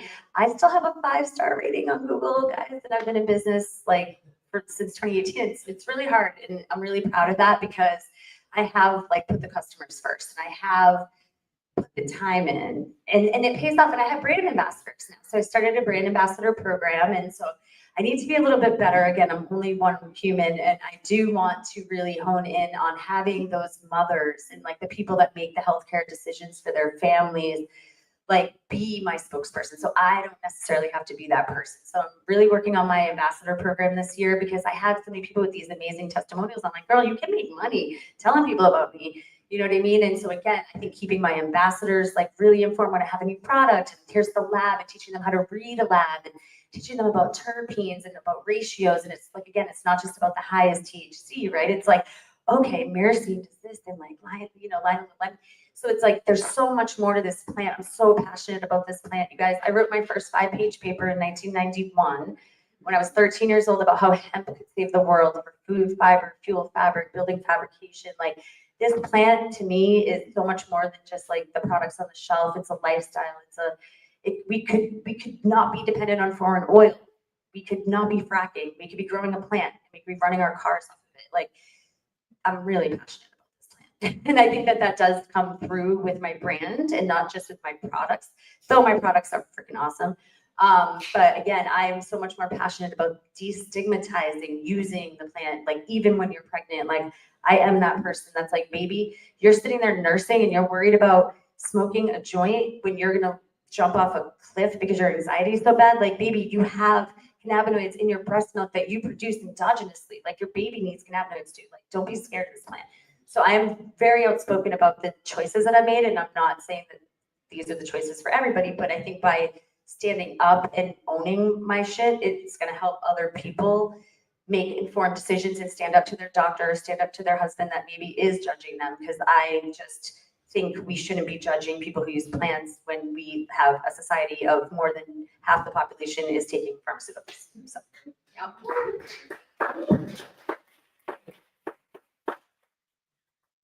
I think bringing it back to educating around psychedelics and other functional plants and mushrooms, the importance is to have like a really rigorous training program. Like if someone is selling at your dispensary or your store or even online or an ambassador, they need to be just as obsessed as you are. And they need to know the ins and outs and be, like a mini scientist, a mini storyteller. And perhaps this is a radical approach, but I believe that if they're selling psychedelics, functional mushrooms, they need to have tried them. There's so many people that have never had lion's mane or reishi, or they've never tried any of the products. If you're selling it, it's your job to know it by having tried it. And those experiences are going to give you stories and education that go far beyond just, knowing data. Like people know data, but people love stories. They want to connect with a human being that's had a human experience. So the more that we can do that, and yeah, that's labor intensive, but to change the space and to make the space better, it needs to be labor intensive. Yeah. And speaking of that, I just became a wholesale client of your brand of fungi. That's always a question when I bring in, I vet all the companies that I sell. I usually know the makers personally, met them at trade shows or whatever. And that's what I was going to ask of you also is like, I have a couple of team members that I like to have a Zoom call with the makers and make sure that my staff and myself are super knowledgeable. And I totally agree about trying everything. It's like going to a marriage family counselor who's like not married or something. You know what I mean? Like I am such a proponent of trying everything on myself. And because again, how are you gonna, but you have to also remember that we have different brains. And sometimes the way I feel on a product isn't gonna be the way you feel because I'm not A, in your brain, and B, not on maybe the chemicals that you're on or have taken in the past. So everybody's brains are very different. So I have to always remember that too, because even if I try it on myself, it doesn't necessarily mean it's gonna make you feel the exact same way. But I can at least speak to how it makes me feel. But I try to keep that in mind when I consult. Yeah, thank you both, ladies, for this question. I think you guys are so aligned on the importance of education, and honestly, I think the same way. I think it needs to be a rigorous program. I think it needs to be led by the dispensary or the retailer that's selling it. It needs to be a standard of education across the board for every product because you're impacting people's wellness, right? People's lives in a lot of ways. Okay, so we're going to finish off with this final question, the future of multi-plant wellness retail. So looking ahead to the future now, do you foresee a future where dispensaries evolve into full spectrum wellness hubs, offering a range of psychoactive and non-psychoactive plant medicines? What barriers, cultural, legal, or financial, must be overcome for this vision to become a reality? I think it's cultural first and foremost. So I'm from California. I live in LA. There's an amazing apothecary called Anima Mundi. Yeah. They were started in Brooklyn, and you go to their Venice apothecary, and that is the reality.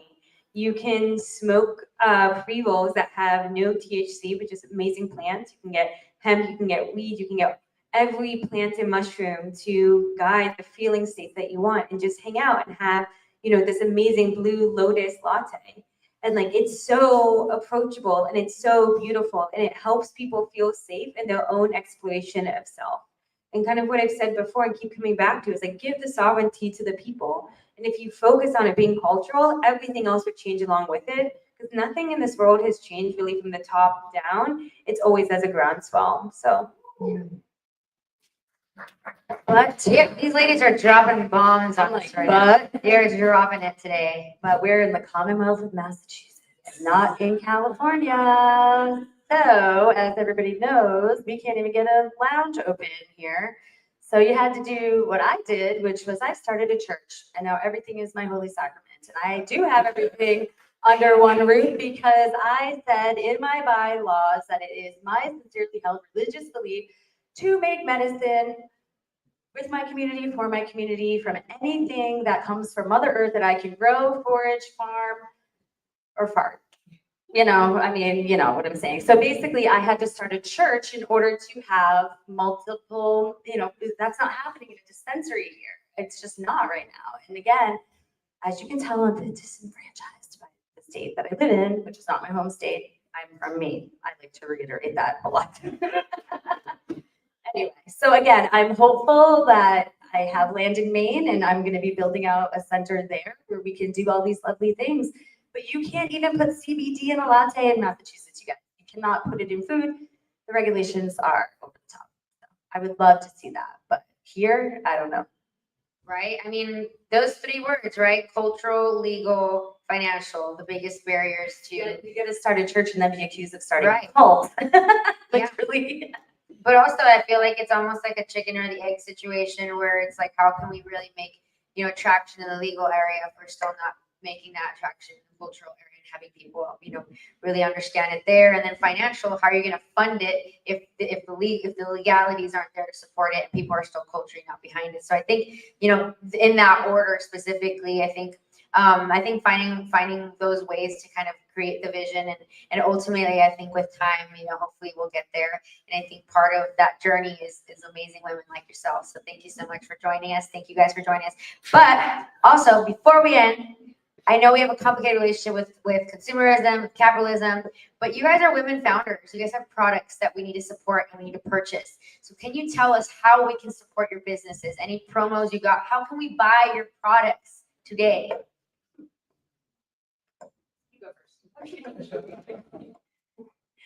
So, like I said, I'm the co-founder of Fungi. My amazing co-founder George is right over there filming because he's great.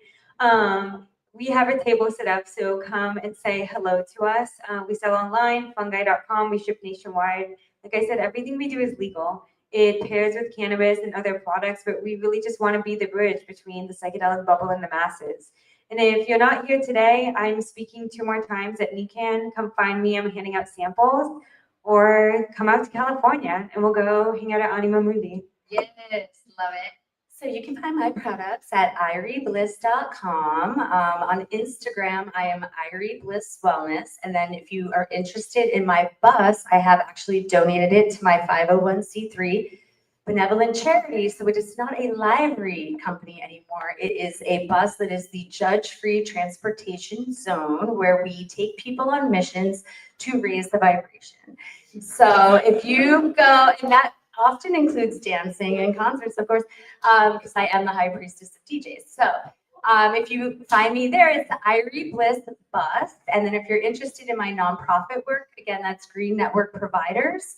And then also the People's Congregation of Shakers and Movers, my baby, and that's PCSM Church. And we do stream free sound healing and breath work on Tuesdays, and we do stream a free yoga class on Wednesdays. I've had 666 events in 4.5 years. I'm busy, but it's all worth it. It's awesome. Love it. Thank you. And for me, Mota Glass, if you guys are interested in locally blown, LA blown glass, check out mota-glass.com and at mota_glass. Support women-owned businesses, right? Thank you all. Have a great rest of the day. Night. Happy Women's Month, right? Still out here. Thank you. So great to meet you. Thank you. All right. We will take about a 10-minute break. We'll come back in for a round table, rotating panelists for the advocates working the policy space here in New England. So 10-minute break. We'll be back.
Yeah.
Yeah.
Oh, yeah.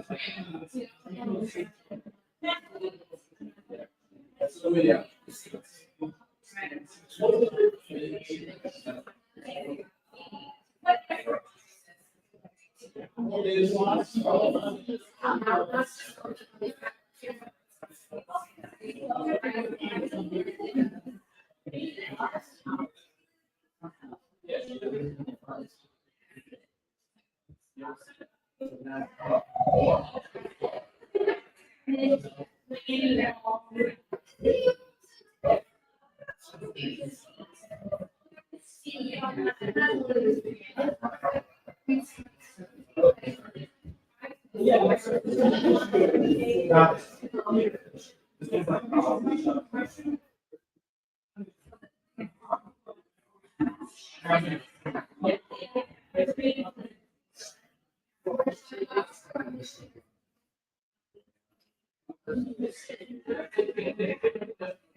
All righty, folks. For those of you still with us here in person, do me a favor. If you're sticking around for the final panel, start working towards your seats. Quiet it down. Once we get going, all the awesome folks out there will come on down and join us for the final panel. For those of you tuning in online, bear with us. We're going to get going with our final panel of the evening very shortly. Yes. All righty. Victoria, come on. Sit up here on the couch. No worries. Jonah.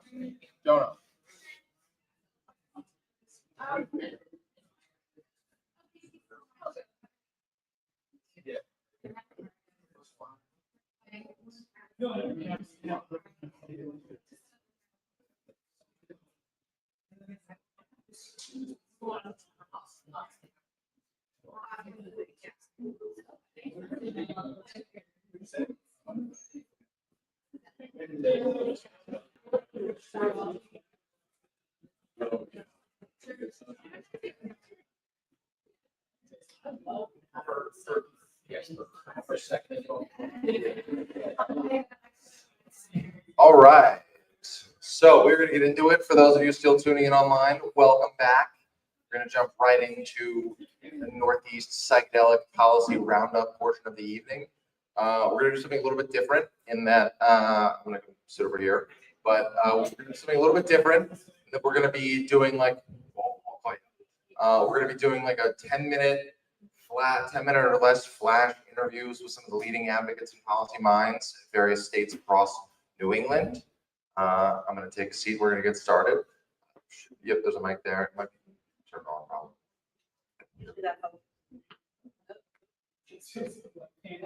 There's at least one around here that does work. Does this one work? Oh. Yep, there we go. All right. So, welcome back. Thank you for your patience with our technical difficulties this evening. I am here with Victoria Littman. Victoria is a prominent lawyer, Roger Williams University, correct? Also with Harvard's Pulse, Psychedelics and Society and Culture program. And I will let her talk a little bit about herself, but recently testified in front of the Rhode Island state legislature on behalf of an interesting bill that's been proposed down there. Yes, Victoria, take it away. Also, one of the foremost leading authorities on psychedelic churches. To be continued. A big intro.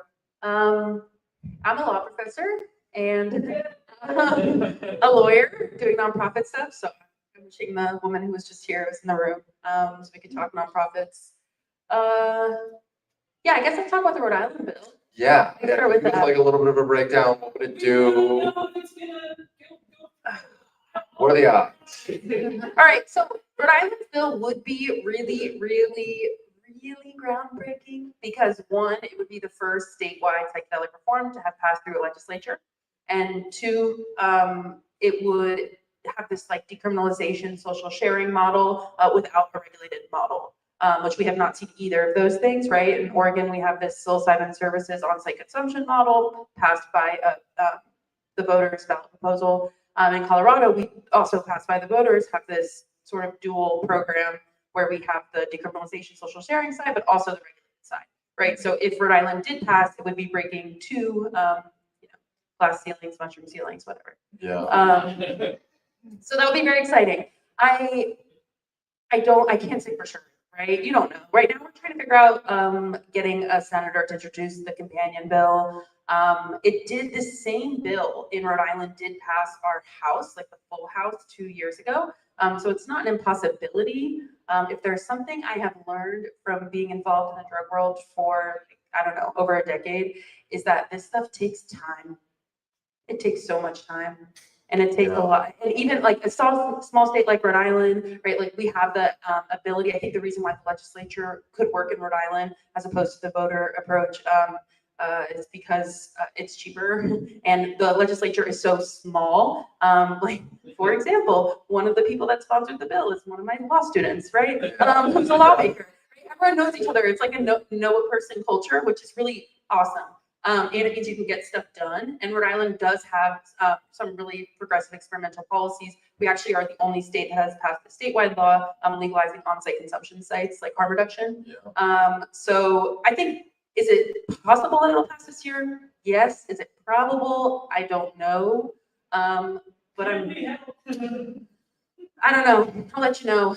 Yeah, and that's what I'm always asking. So I went to the state house and testified in front of a committee and got asked tons of questions. And it's kind of funny because for certain people, certain lawmakers or whoever, they say, oh, we want a regulated model because then it'll be like safer and more controlled and more limited. But our lawmakers were like, this isn't going to lead to a commercial market, is it? Like, we don't want to see that again, which I think is a really interesting perspective. That was one of the biggest concerns of Massachusetts voters with our, question 4.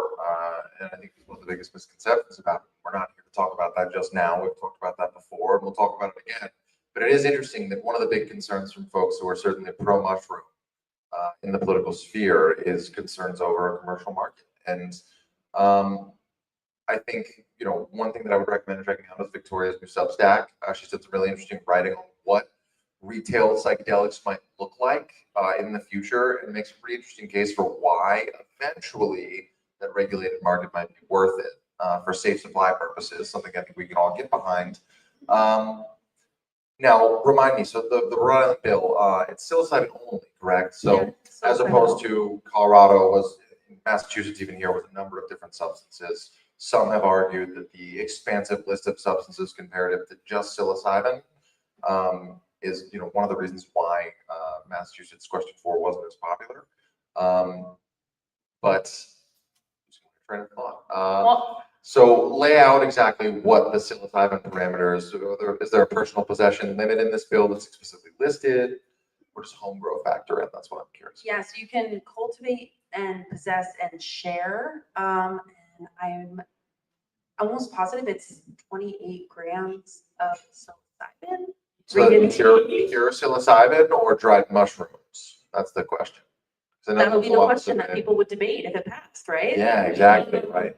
I don't remember because I looked recently at the Colorado bill and the Massachusetts proposal, and they had slightly different limit. And there's this whole debate about who does it help to have a specific limit versus like a non-defined personal use amount. But I believe the latest version of the Rhode Island bill did have language in it, but the lawyer in me is like, I want to go look at the bill. Yeah, right. Well, that's one of the things I found so interesting about question 4, which I know you've provided some great commentary on it, legal opinions on it, in the months prior to the election last year, but that it outlined 1 gram of pure psilocybin. So it's, it specifically said pure psilocybin, so you're going off the chemical. And for those who are unfamiliar, that could be anywhere between 66 grams of dried mushrooms or 150. It really depends on the potency, and a commercial market will likely increase and rapidly kind of profitize potency in many ways, as we've seen with cannabis. But the ambiguity there with the language and the way that both potential cultivators, but also churches, and other, the bodies, and the way that they can play with that to maintain certain legal protections. I think it'll be a really interesting trend in whatever comes next, especially for state level policy. So I did mention psychedelic churches. Victoria, as I've mentioned, has done a lot of really great writing and legal scholarship into the state of psychedelic churches. Do you want to give us just a brief overview of, I know there's only like 3 federally approved ayahuasca churches are exempt. Eagle and Condor, correct? Yeah, You want to give us the rundown? UDB, Santo UDB. Daime, and then also there's the Native American Church, the pre-existing coyote exemption. Yeah, so like what to even say? You asked me before we got on, like, oh, would you advise someone to start a church? And it's like, it depends on your risk tolerance, truly. Yeah. There's no area of law, I think, where there's a bigger discrepancy between what the law is and how it is applied than the context of psychedelic churches and religious communities more generally. But right now, there is no real true legal pathway for a psychedelic church to get an exemption, with the exception of, I guess, litigating like the Church of the Eagle and Condor, and then maybe settling with the DEA and getting an exemption, right? And recently, you mentioned there's this big grant to Harvard for the study of psychedelics in society and culture. So there's been a ton of events at Harvard. If you're watching this from the audience, like truly get on their newsletter. They're having events probably every week. So I've been speaking a lot because I'm a fellow at the Petrie Flom Center about psychedelic churches. And yeah, the way I see it in terms of strategy long-term, and this is just one person's opinion, is that this exemption game, which is the model that we're currently in, is really no one wins.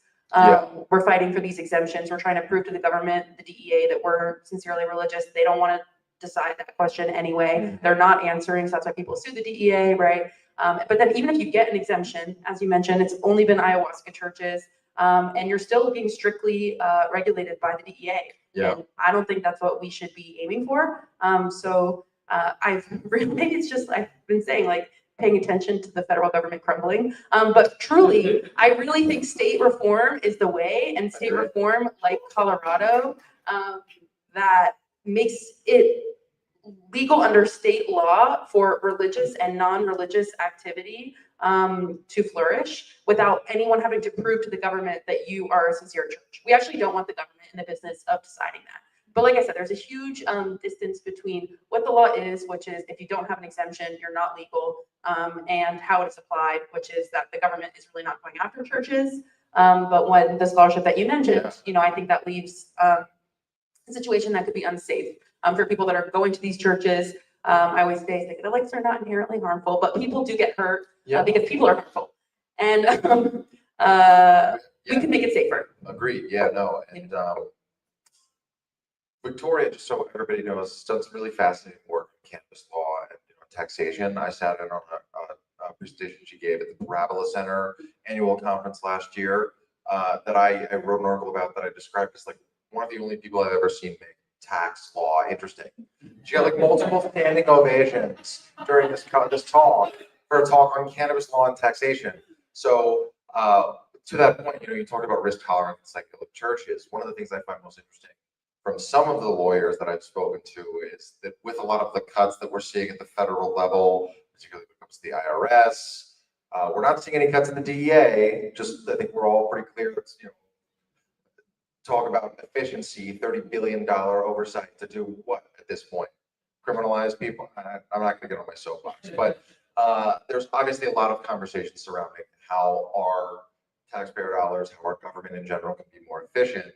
One of the things that the IRS might lead to is less efficient oversight of nonprofit entities operating in that psychedelic church space. So while nobody here is asking you for legal advice by any means, that risk, like, do you think that the risk might go down based on, tax law, less investigators, less oversight, more ambiguity, no? It has already been the case that oversight over nonprofits is like the lowest priority. But on the flip side, investigation in the cannabis business is a high priority because it's a really good bang for your buck with 280E, which I don't really want to talk about it. It sucks. We don't. No. It sucks. Sit it on Look it up. Yeah. Like, look it up. I've written about it on my Substack, whatever. It sucks. And the IRS says, oh, we can get more money out of these businesses, let's go after them. And we could see that happen to like state regulated businesses in the psychedelic side too, because money talks. Boys. But someone asked me before what I'm thinking about lately. In general, I'm thinking about how do we embolden state lawmakers and citizens of states to say, hey, our federal government's not working for us. The federal government is not leading the way in any kind of law reform, and we need to like really maybe. I say this like, as a person, not as like a legal expert, of like, at what point are our states going to say we don't want to pay federal taxes? And that's a question I'm asking myself. I'm just like, at what point is this a waste of our money and our time, and we could use our state taxes to fund things within our state, sort of this like new era of federalism. Yeah. And we're seeing really interesting developments in the cannabis space. Arkansas is using cannabis industry revenue, as taxation to fund free school lunches. I mean, that's Sarah Huckabee Sanders. She was the press secretary for, Trump 1 back in 2016, right when they opened up shop. So we're seeing really innovative use of those funds, and as dissonance between the federal government and states continues to grow, I think. We don't have a Department of Education anymore, right? Technically, Right. I think there might be a couple of Supreme Court rulings that are indicating otherwise, but it doesn't seem like the administration's too keen on following those court orders. That's the other side of it. We're entering a completely new era of governance, and what that could mean for folks operating in good faith. I mean, the number of folks that I've heard, there's a psychedelic church in Colorado Springs. We'll close with this. We gotta move on, but church in Colorado Springs that's like it's actively in touch with the sheriff's department, saying like the sheriff's department has said to them, "We know you're not operating in bad faith. We're gonna leave you alone." I thought that was great. That really motivated that you can Right. find this news article. They said we went to our sheriff and they said you're illegal under state law. Yeah, but That's what matters. proactive in communication. We have a great panel here about a second. It's going to be on Saturday about law enforcement and veteran advocacy in the psychedelic space. And a lot of folks in cannabis spaces are very pro criminal justice reform. Law enforcement will play a part in whatever outcome we end up with. How do we engage with them? Learn about that in a little bit. I want to thank Victoria. Give a brief round of applause. Thank you so much. More to come soon. We'll be back on Bicycle Day. Stay tuned. So yeah, we'll rotate right into the next one. We want to bring up Aaron Doolittle. You can shut off if you want to. No worries. Fantastic. All right. Yes. All right. For those tuning in online, bear with us. Transitions on the fly here. All right. Welcome. It's been a long day. Aaron was one of our first arrivals this morning at 11:30. It's been on the networking game strong all day. Okay, so Aaron was supposed to join us for our first powwow back at the end of February. Wasn't able to, car troubles, we've all been there. But Aaron, very briefly, give us a little bit of background of you, your history in cannabis education, foray into psychedelics, and tell us all about Kappa. All right. Okay. So, first and foremost, I'm a therapist. I specialize in trauma, and I've been practicing since about 2004. So for a really, really long time. And I've always kind of been a proponent of like, well, what worked for me is what I'm going to bring to my clients. And so I want to be able to speak from, experience. So I kind of stumbled into the cannabis realm in maybe 2013. I got my med card in 2014 after being very against it. And, working in special ed and community mental health for years, it was just not on the menu. But, did my own mental health, my own, panic disorder, PTSD needs. Like I caved in, tried cannabis, went, holy shit, I'm really sorry. I was really wrong, you guys. And I was kind of a jerk to a lot of people. So now I'm going to learn all about it. And so I dove into that for therapy, for medical use, for the medical program in Connecticut, provided certifications, and, activism, trying to get medical conditions, added on to be, that would allow people into the program. For those who might not be familiar, what are some of the medical conditions that you guys work to have added to the list? We worked really hard to have opioid use disorder added, but it never happened because that's the state of Connecticut. Talk about that briefly in a bit. Yeah, it was a very frustrating time, but the only mental health diagnosis we take is PTSD, but we didn't get fibromyalgia, chronic pain, and migraines added. So the list in Connecticut is not as long as I feel like it should be, but we were able to make some decent headway there. And because of cannabis activism and working towards getting recreation, which we did in Connecticut in 2021, that sort of led me more into the psychedelic space because I was pretty naive. I saw mushrooms on a table. I didn't know what they were. Someone had to explain it to me. And at this point I was in my 40s. So like, I wasn't finding this stuff as a teenager or a younger person per se. I was, well established. And when I, learned about how powerful they were, for trauma, for depression, for anxiety, I was absolutely just gobsmacked. So I took training through Psychedelics Today, and I began teaching psilocybin 101 classes on microdosing and macrodosing. And CAPM was born about a year or so ago. We're really just a little tiny baby grassroots advocacy mission. So for those unfamiliar, what does CAPM stand for? CAPM is Connecticut for Accessible Psychedelic Medicine, which is a mouthful. So we just call it CAPM. CAPM. And we're in support of all psychedelic therapies. We're interested in ketamine and ibogaine therapies, but we've mostly almost 100% concentrated on psilocybin because it seems to be the most popular and my personal favorite. I like things that grow on the ground. So we've been trying to get some decriminalization going in the great state of Connecticut. Yeah. And that is what brings us here today. Yeah, so for some background, I first met Aaron through some coverage surrounding, a litany of grassroots misconduct that has plagued the New England region for at least the better part of the last half decade. Won't go into that now, but check out some of our coverage, Talking Joint Smell for more information. But CAPM has made a pretty big splash. We did a post question for panel through our amazing live stream partner Psychedelics Today, shortly after the election. That the first iteration of which we also had some technical difficulties. Right. We'll get to that side. The first iteration of which had multiple state representatives in attendance and led to some meetings that came from that experience, led to the filing of, I'm going to butcher the number because that's not the way that my brain works, but can you give us a little bit of a brief overview of what the CAPM bill proposed? It's based off of that interesting New York kind of like medical license model of sorts. Can you just give us a brief overview with psilocybin specific? But yeah, give us just a couple of bullet points. Sure. Yeah, we had tried some simple straight decrim. It kind of fell flat with the legislature. So New York actually crafted a really beautiful bill that essentially replicates a medical cannabis card program model. Patients would be interviewed by a clinician to determine if they are safe and stable enough to utilize psilocybin. With that green light, they would be able to grow, share, and consume their own psilocybin. We had no interest in retail.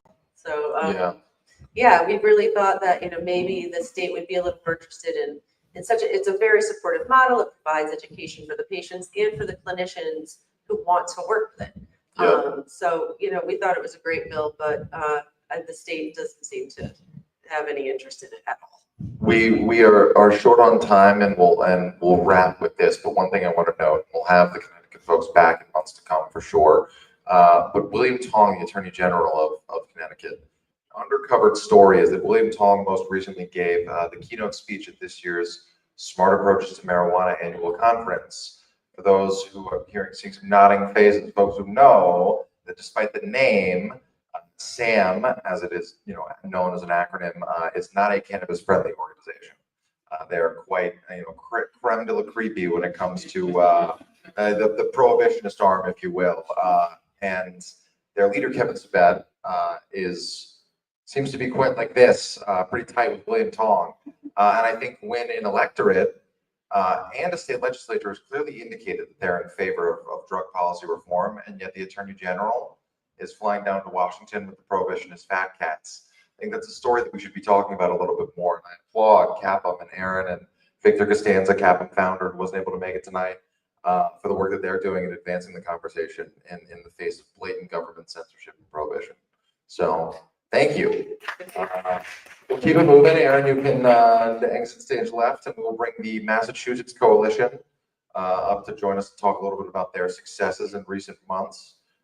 Then we will roll right into New York with the ever prescient Robert Rush, attorney at law, come here and talk a little bit about what's going on in the state of New York with a couple of cool bills. I also, very quickly, because we're going to talk about it because the bill was filed here in Massachusetts as well, but that New York model that the CAPM bill kind of was inspired by, I want to give a brief shout out to Allison Hoots, attorney at law and president of the Sacred Plan Alliance, one of those great legal resources and structures to know if you're interested in the psychedelic church space. But Allison was the architect of that New York model, of which has been proliferated and filed in a number of different states now, including here in Massachusetts. So we're here with the leaders of Mass Healing, a Yes on 4, Question 4 campaign, grassroots spin-off of sorts, led by some of the finest advocates I know. I will let them introduce themselves. We met Jamie earlier in the intersectional psychedelic advocacy panel. So we will start with Jamie's Mass Healing co-founder, CJ LeConte. CJ, if that mic doesn't work, my mic next to you probably does. Either one. Does this work? That works. There we go. So CJ, tell us a little bit about yourself. Yeah. Yeah, absolutely. So thanks for having me, Jeff. This is awesome. I am CJ LeConte. I am from Duxbury, Massachusetts originally. Grew up always kind of wanting to join the military and found myself at West Point. Graduated from West Point in 2017 as an infantry officer. My first duty assignment was out of Fort Carson, Colorado, where I had the opportunity to deploy out of there as a rifle platoon leader. And that was really the first time that I came face to face with mental health and mental health struggles overseas. 4 of my soldiers actually attempted suicide. And one of which I did witness, which just, it fucked me up at 24 years old. You're in a pretty austere environment in charge of 36 soldiers and, you're dealing with a lot, right? And adding that on is stressful. Getting back, I started drinking a lot. My marriage was suffering, got out of the military, was on my way to business school. Life should be great, but internally I was crumbling. And the VA's solution to that was pills. And I was on 9 different medications by the end of my first semester of business school, hospitalized with suicidal ideation in my second semester at business school. And then during that hospital stint, a VA doctor told me about psychedelics, and it blew my mind. I was always straight and narrow and never in a million years. I want to cut in here and note that what your psychiatrist at the VA did was incredibly brave. Oh yeah. It's a wink, nudge, nudge situation. They're not really allowed to refer you, but that was it. Right? Saw that you were struggling and made the decision. I think there's a lot of mental health practitioners that do that, and they should be applauded. 100%. And that's what got me so interested, but also, I don't know, it's such a mix of emotions, curious, pissed off, outraged system, because it was literally wink, wink, wink, wink, nudge, nudge. I can't tell you anything other than check this stuff out, and I had to do my own homework. There was no pamphlet.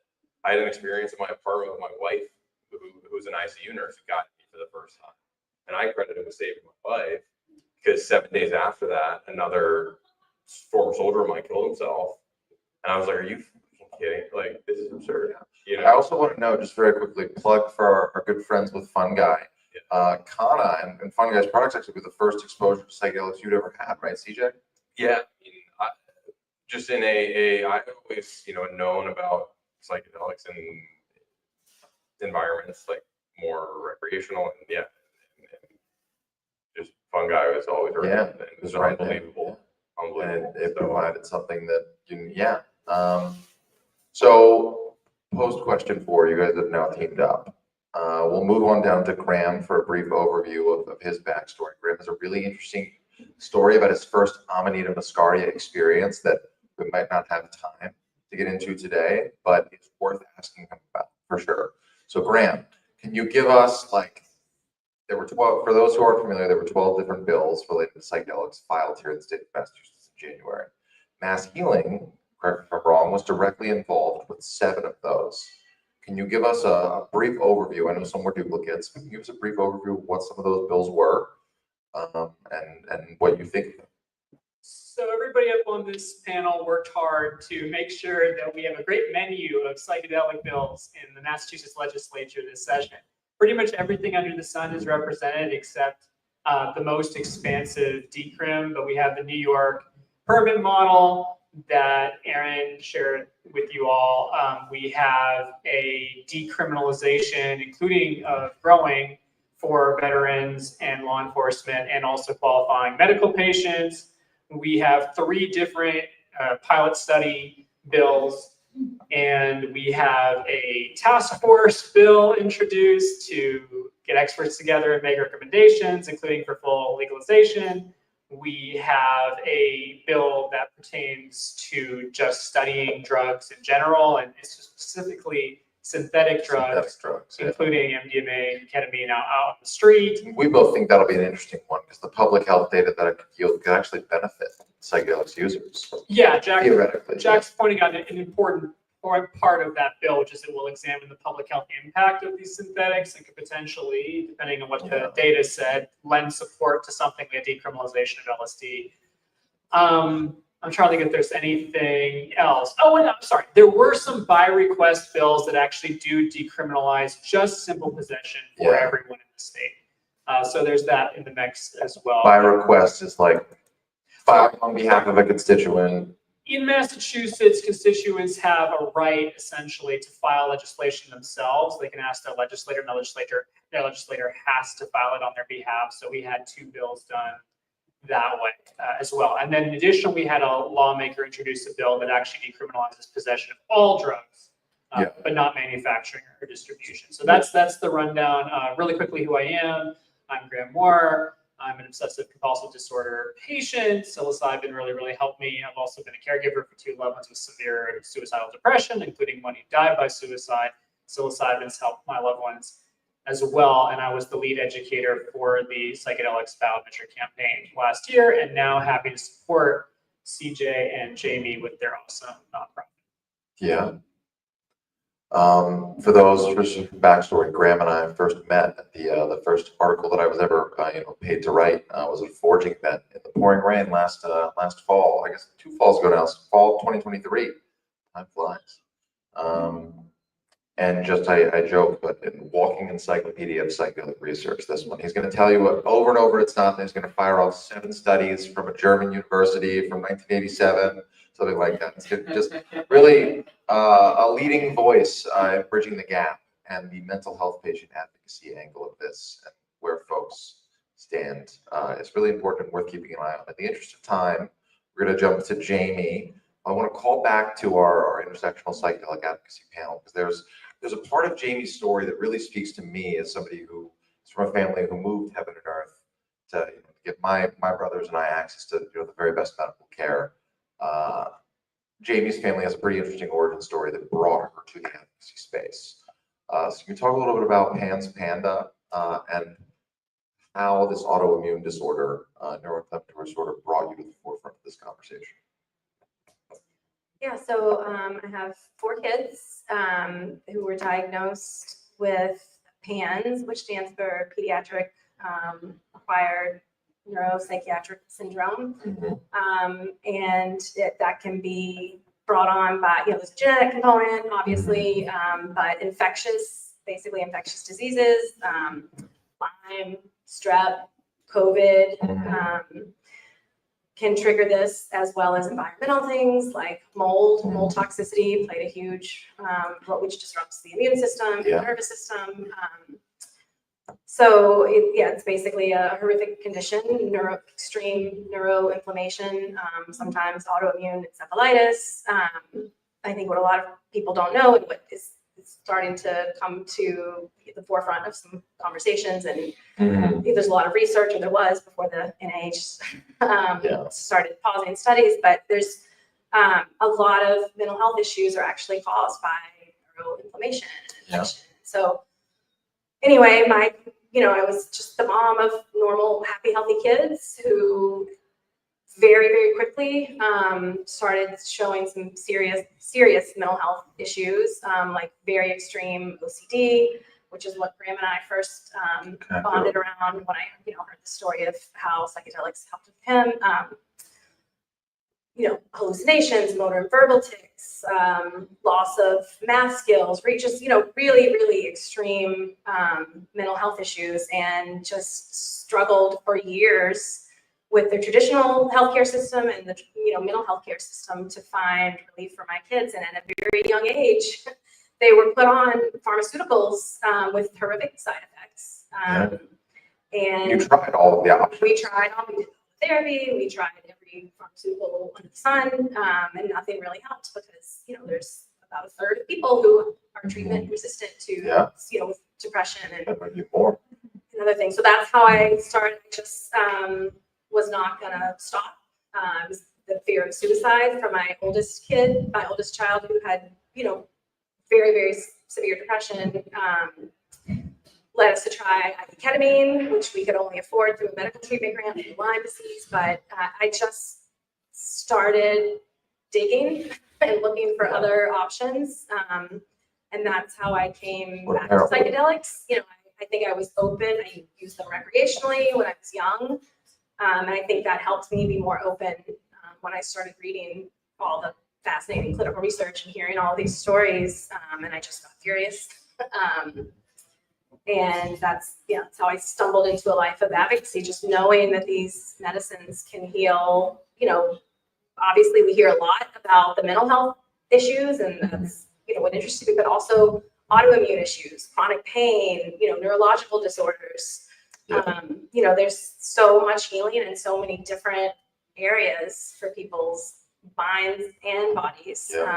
And it's, wrong that we don't have access to these. So that's what got me on this path. One of the things that I find most interesting about what's going on here in Massachusetts, in particular, what mass healing has managed to accomplish, for context, 12 bills that have been filed, impressive by any standard. I think it's the most, on the state level and year filing wise total. But also with this, we had a ballot measure that failed last year. Historically, progressive policy issues that fail on the statewide ballot measure are not progressive policy issues that state lawmakers touch whatsoever. And these folks helped, contribute to the filing of a dozen of them, a national record. And what's even more interesting is that with all of these lifelong politicos and, operatives that worked in the political space not able to accomplish what three individuals who weren't even in advocacy had. How? That's really what I would like to know. What has worked? What have you seen outreach-wise, conversationally, talking points with constituents, but also, very clearly, we're trying to get the bills filed. What actually reaches the legislators you've been in touch with? There's a number of whom have championed some things related to psychedelics here. What really has spoken to them and connected with them, helped them support you, encourage them to support you? I don't want to be too snarky, but I also don't want to. No, but I also don't want to overinflate what the three of us did. The key factor was trying. Yep. There was not interest in a lot of other people for getting things filed, except for one very, very narrow medical bill. We wanted to have a diversity of options out there. We really cared about keeping this alive culturally and politically, and keeping the movement alive after the ballot question failed. And nothing we did was particular. It was special in terms of the effort we put into it, but we just talked. We reached out to lawmakers. We asked for meetings, and we took those meetings, and we cared, and we were passionate. We followed up where we needed to, and we reached out to people in the community to ask for their help and reaching out to legislators. But this is something anybody can do. We're not superhuman up on this stage. Whether you're paid or not, if you have the time and you have a compelling story, and if you're fortunate enough to be in a state like we are that's fairly progressive, and you're advocating for a progressive cause, you can get movement. And I also don't want to overstate what we've accomplished. We did get these bills filed, and we got a few headlines, and that was great. But actually getting something passed into law is going to be a lot harder. No, definitely. Nonetheless, Massachusetts is the least efficient state legislature in the country, according to just by the numbers. We passed the least amount of stuff, and yet legislators have showed out for the psychedelics movement. I think that's a really encouraging sign. CJ, really quickly to you, and then we'll wrap with Jamie and move to the New York federal overview side of things. You're speaking on a panel on Saturday about that law enforcement veteran advocacy space in the psychedelic community. In the conversations you've had since the election with the veterans community, how are they feeling, about, maybe not you speaking on behalf of all veterans, but what has the vibe check been about the future of psychedelics under the Trump administration at the state level? Interest is peaking. We've got an Ibogaine bill filed in Texas, psilocybin programs on the board, in Missouri potentially. What are veterans thinking? What's the pulse?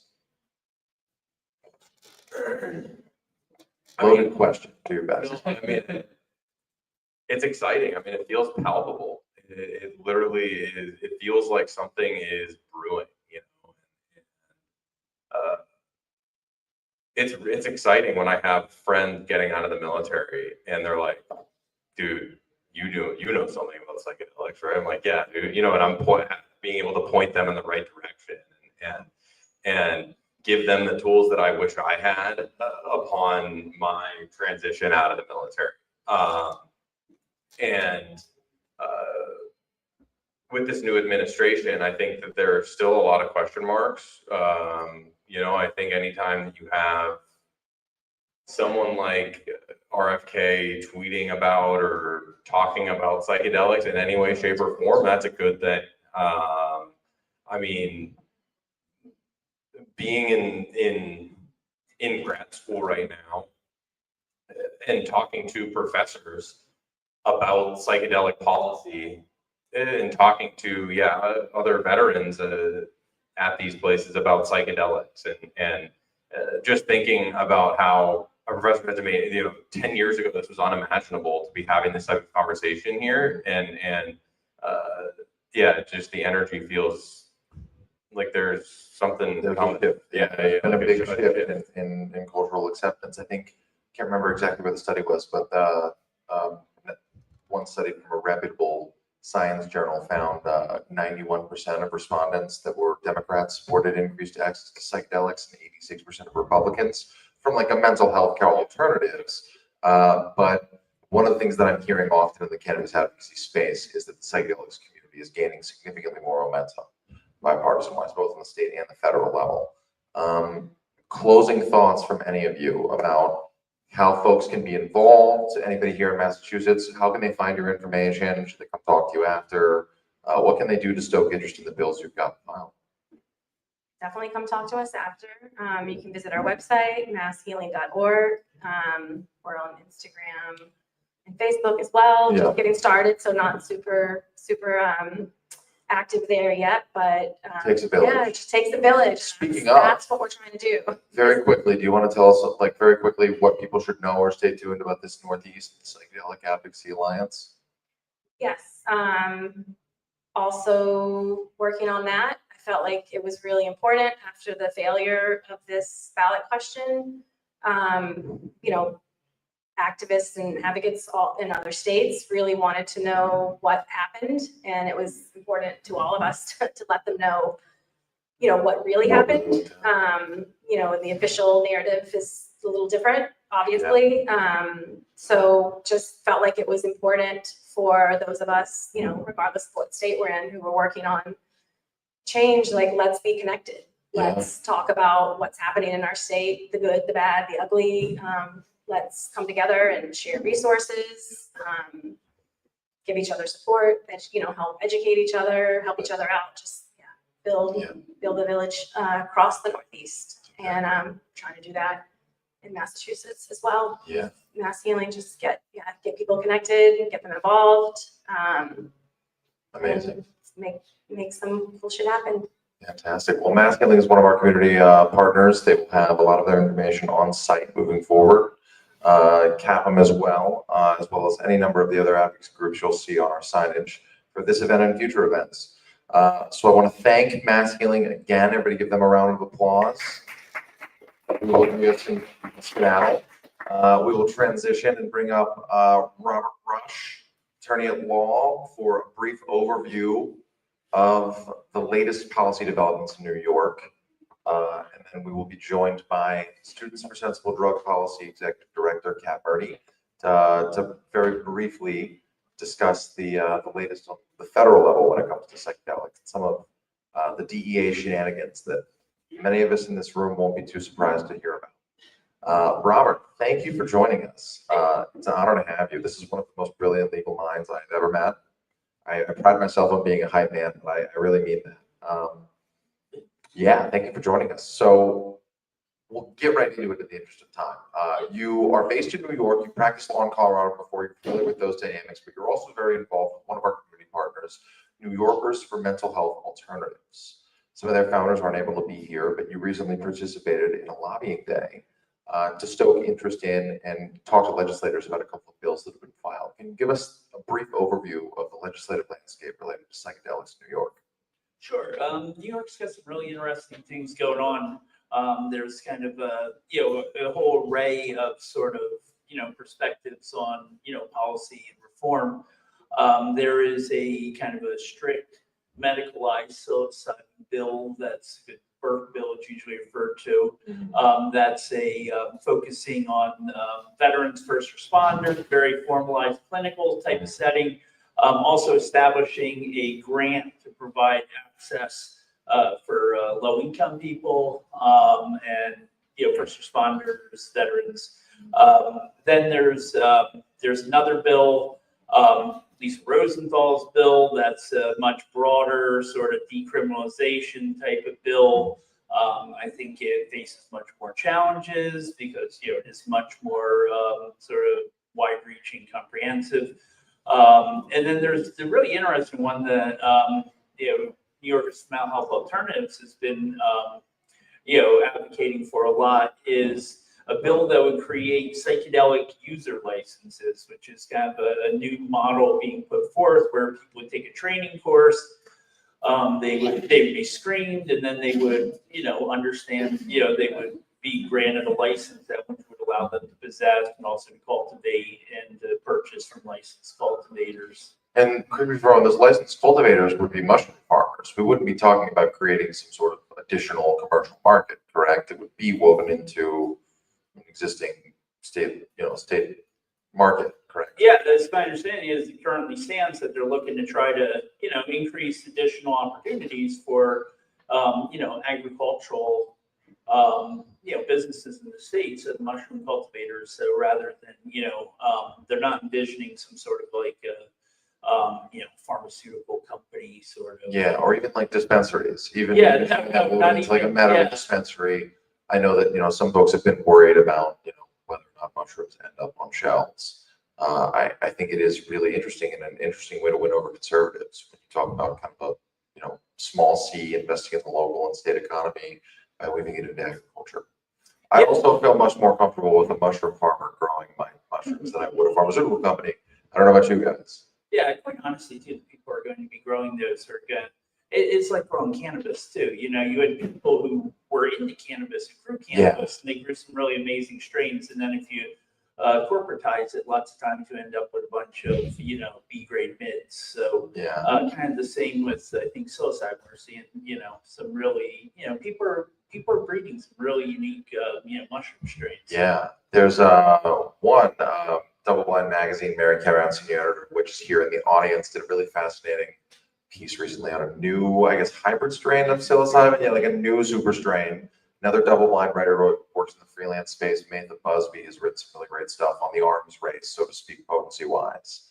But to your point, that legacy market and how we can integrate that into a legalized structure, I think the New York bill provides, a pathway that, I for one am very in favor of. I know obviously we talked about Connecticut has proliferated it.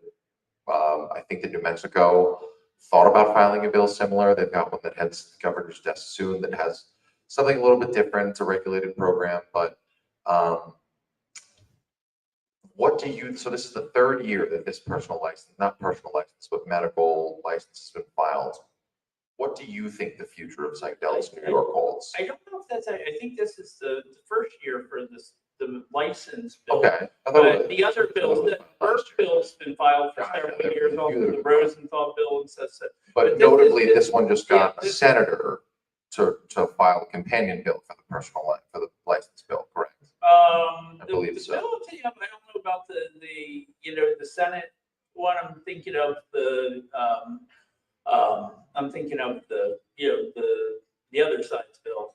Yeah. Gotcha, okay. It's, but that, yeah, no, I believe it's the first time that it's actually, Got yeah, that Paul filing it with the licenses. Very cool. Yeah, there was like last year, last legislative session, the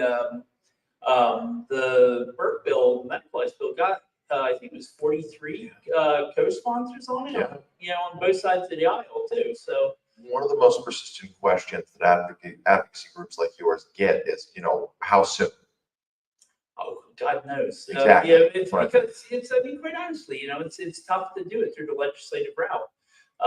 Because there's, it's a lot easier when you're letting people make the decision because, then, the people made the decision. If the legislator's making the decision and something goes sideways or it's viewed negatively, and also too, just messaging out there, and, campaigns is brutal anymore, It's easier in theory when the people get to decide. It just costs a whole lot of money up front to get the word out. That's what we've seen with these ballot campaigns. Well, I think that's another aspect there is just with, kind of our system and how it works with, campaign finance and also, some people would argue that maybe certain entities have too much influence over, I'm not talking about psychedelics particularly, I'm talking broadly across politics and policy in general. Agreed. Yeah, I think one of the most important things to keep in mind is New York, I think, will become a leader in whatever comes next state policy-wise, at least in my estimation. It'll be a big domino that falls and leads to other places. As that the progress that has been made from somebody who's not in the game and doesn't see that filing really is progress, even if it doesn't get a co-sponsor, even if it doesn't make it anywhere near the governor's desk. Any progress at this point is some form of progress. How do you feel about what could come now? I mean, obviously it's anybody's guess, but based on your conversations with lawmakers at the lobbying day, do you think that interested? Personally, I'd love to see any of them move forward. It's would be great. You do have interest. People are very interested. The majority of people you speak to just walking through the Capitol, there's a great deal of interest. There's, it is very much so different sort of the perspective that I pick up on psilocybin versus cannabis, where cannabis is viewed, psilocybin is viewed much more medicinally, I think, by the decision makers and the general public, I think, than, cannabis is. Awesome. So transitioning, we're going to bring up Kat Murdy to join Robert. Kat is the executive, let her introduce herself, as the executive director of Students for Sensible Drug Policy. For some background, and this will be our last segment.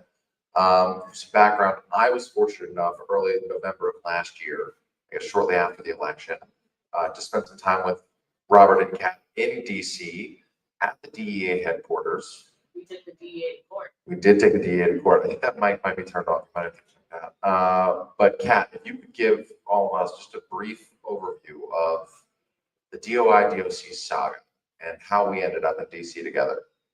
Absolutely. So basically, DOI and DOC are two research chemicals. They've been used safely in labs for close to 50 years now, since the early 70s, and they're used for research.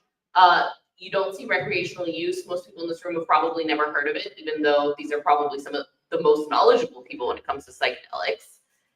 And on the other side, a lot of the people doing research in this are engaged in the policy world. And so if it weren't for the fact that SSDP has so many amazing young scientists and young smart people who are also policy nerds, we wouldn't have known that the DEA was trying to criminalize them and shut down decades of research looking into potential cures for anxiety and depression and pain management and all sorts of other truly devastating public health concerns.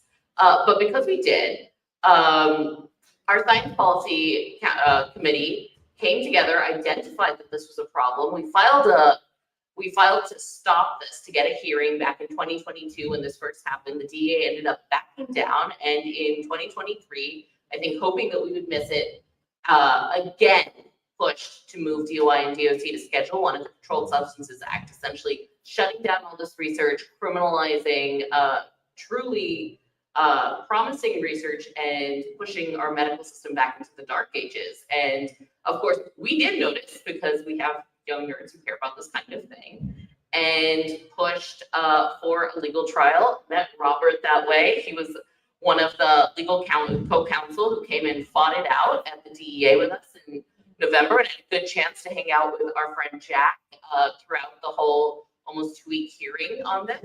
We are waiting for a ruling on DOI and DOC, but so far we've successfully staved off criminalization since 2022. And we've now set a really incredible legal precedent in terms of protecting research from the harm from things like the CSA and scheduling decisions. Robert, do you want to give us a little bit of a better understanding of like how the licensing process the DEA has with strict research, the fees, who would really be in control of that research, and what the implications are for serotonin research in general? Sure. The scheduling process involves, you have a couple of different routes of schedule done under the CSA. You can either have it legislatively scheduled where Congress, just adds a substance or adds however many substances they want to. Or you can have like the formal rulemaking process, which is the route they went, where the DEA on their own initiative or at the request of, you can petition the DEA to schedule or deschedule a substance.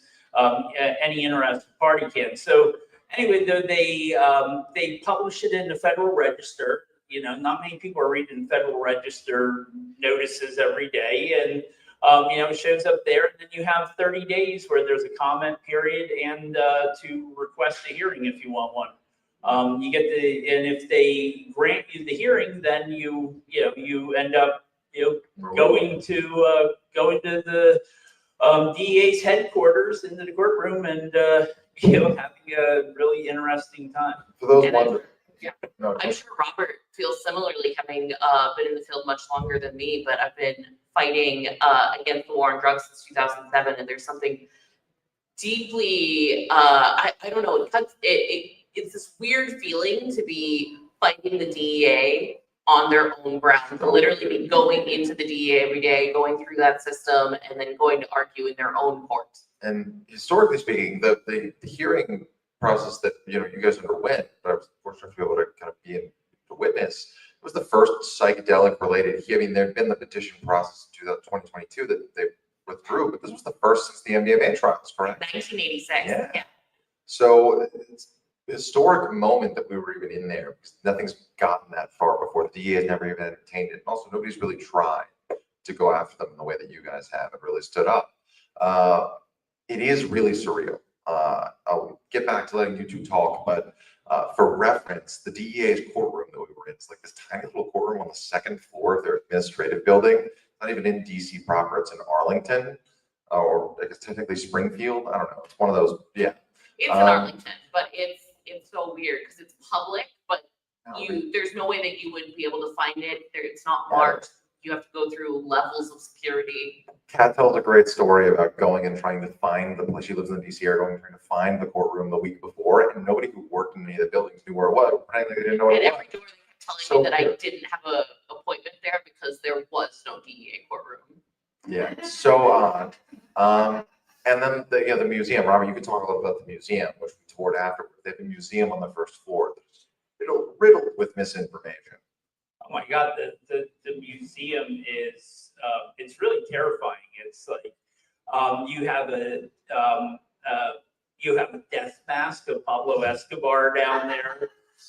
It's strange things like there's a pair of platform disco shoes that an agent wore to infiltrate discos to purchase cocaine in the 1970s. I would have totally rocked those shoes though. They were They were good shoes, but sometimes you get lucky, I guess. But no, it's really horrifying. And the one thing people don't understand, I think they really need to understand is, the DEA they're not about science, they're not about rational facts, evidence-based policy. They have an agenda, they're dogmatic, and they are really, the notion that somebody would question them, they're like, counsel, they're like outraged at how dare you like question our judgment.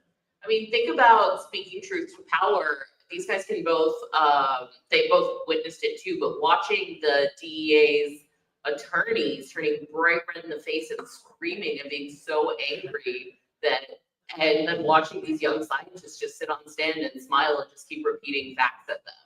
And they just, that made them angry that someone would even do that. Just talk about speaking truth to power. Those facts were so consistent across like 7 or 8 expert scientists, like dedicated their lives to studying these substances, that the DEA actually seemed to think that we were like colluding outside of the courtroom and like coordinating testimony because the facts were so consistent. So yeah, really just. That was one of the really creepy parts about this is that, I really did get I truly now understand what fear and loathing means because like we were, Hamilton Mars was wondering too, like if like his ceiling fan fell out of the bathroom in the Airbnb and there's a guy standing outside of like the place in the parking lot across the street looking over and, and they were asking like, our witnesses, where were you last night? Who did you speak to? And I really think they were possibly surveilling the Airbnb we were all staying in. There was definitely some speculation of that. I mean, and here's the thing, we have Dr. Elena Jaster, who's now the co-chair of SSDP Science Policy Committee, but has been involved in this, got involved the first time in 2022 and was one of the expert witnesses in the hearing. The DEA tried to discredit her by pulling up a tweet of hers in which she said that all drugs should be decriminalized, which of course spectacularly backfired because we were never going to be able to make that argument on the stand at the DEA until they opened up that line of questioning. And she absolutely just stood her ground on, yes, that is true. And yes, I am here specifically to talk about DOI and DOC. And here is why I have seen how they help. And my research shows how they help with substance use disorder and why criminalization doesn't. And here's the actual impact of criminalization that I've seen in my own life and in my research, and here's the impact of what you are shutting down that are the actual treatments for these issues. I just want to note, I am not a legal professional whatsoever, but from y'all's perspective, I too am not a lawyer. I am not a lawyer. I just talk to a lot of them. We all witnessed the case the DEA tried to put on, and I think we were all pretty stunned at the lack of evidence they actually had to back their argument. Can I say what Yes, that evidence was? dig into It's this. mind-blowing. Yeah, This is so 100% true. This is how bad it is. this is, we have the transcripts from what was truly just a bizarre experience all the way through. The DEA's so-called evidence of abuse, their reason that DOI and DOC, despite decades of research into this, no arrest, less than 20 times ever being found outside a lab in 50 years. The reason that this is a pressing public health issue that they need to criminalize these substances and shut down all of this research is a Reddit comment. And it's not a Reddit post, it's a Reddit comment with 20 upvotes on a post that was an actual scientific research study from Johns Hopkins University. Someone comments on it saying, oh, DOI, isn't that a substance? I think I heard about 100 to 200 people doing it in the woods somewhere, clearly a joke. And someone else comments back, oh yeah, so a PTA meeting, and the first one's like, haha. The DEA's so-called go-to expert on hallucinogenic drugs, their term, not mine, is on the stand claiming that not only did she take that at face value, she takes all Reddit comments and everything she reads online at face value. And in fact, she spends a significant amount of her time online on Reddit reading comments to decide what to schedule. That's it. That's the evidence. That's why we're shutting this down. Mind you, SSDP and the Ramos SSDP legal team brought in Dr. Joseph Palomar from NYU, who specifically studies like online mention of drug. He said he would never give a Reddit comment about drug use any like mention of it. That's what he tracks. But here's the thing. And not just that, he's done a survey for something like 20 years of active drug users, and he dropped DOI and DOC from that survey, tens of thousands of people that he's talked to over 20 years. And he dropped them because they never showed up. Not only that, Hamilton Morris tracked down the Reddit user who posted that comment and interviewed him on one of the episodes that he did of like his coverage of the hearings. And the guy was like, of course it was a joke. Just completely just, yeah. But, I mean, this is insane, but this was the hill they were willing to die on too, which blew my mind. Because rather than just saying, you know, people discussing this, and we have lots of mentions of it there, it shows that it's being discussed, that may be evidence of its use. No, instead they had to argue that 150 to 200 people at a parent-teacher conference were doing DOI, which is just, I mean, it just blows your mind. My favorite part was with my co-counsel, Brett Phelps, who, the amazing guy, but asked Dr. Carbonaro, are you familiar with the term shit posting? And it's just, that's what they're getting criminalized. I mean, you have over 900 studies out there this has been used in the NIH papers. It's referenced in. And I think this is what it comes down to. It's not about facts. It's about feelings, and specifically, it's about the DEA's feelings of superiority and their feelings of the power that they want to have, and specifically the money that they have. They have a multi-billion-dollar budget that is threatened right now. We're sitting here in a cannabis dispensary space. We've been listening to people for the last few hours who are doing all sorts of interesting things that actively threaten the DEA's power, and they are looking for ways to claw that back. We see this, we've been moving in the direction of legalization for a while. We've seen the benefits. We've seen the benefits to our community, to public health, economically. The DEA and supporters of the DEA, like Project Sam. I've got a fantastic photo, by the way, of Kevin Sabet screaming in the face of Elijah Ullman at who was representing SSCP at the UN last week, talking about this case. They are losing their shit right now. I'm sorry for going blue. Let me put it this way: any grown man who calls himself a drug policy whiz kid, not worth listening to. That's Kevin Sabet for you. You can quote me. But I think that all of this that we've built over the last few decades, I think it is genuinely under threat. And we've talked a lot about a community over the course of the evening. We've talked about bipartisanship, but we've talked about the ways that people have been positively impacted. And we really need to come together. We need to come together and leave behind this political tribalism that's really infected our society. And we need to be able to get on message and realize that really all of us, regardless of which organization or which side of the aisle we might be on, if you support individual liberty, if you support scientific research and truth and fact and human rights, compassion, evidence-based, anything, we need to come together. We need to get on message, and we need to be able to push back against this coming wave of prohibitionism, because it is coming and we need to be ready. It is, here, here. I think we're gonna wrap with that, but we give our final panelist here a round of applause. Thank you for taking the GBA to court and showing them how it's done. And thank you, Jack and New Dia and Talking Joints Memo and everyone else for what has been an amazing discussion. Yeah, to be continued for sure. We're just getting started. This is 2 of what will be a monthly, if not bi-weekly events. I'm close off the live stream, but yeah, this number of the slot, I'm just gonna shut it off. All right, thanks for tuning in if you tuned in this long. And yeah.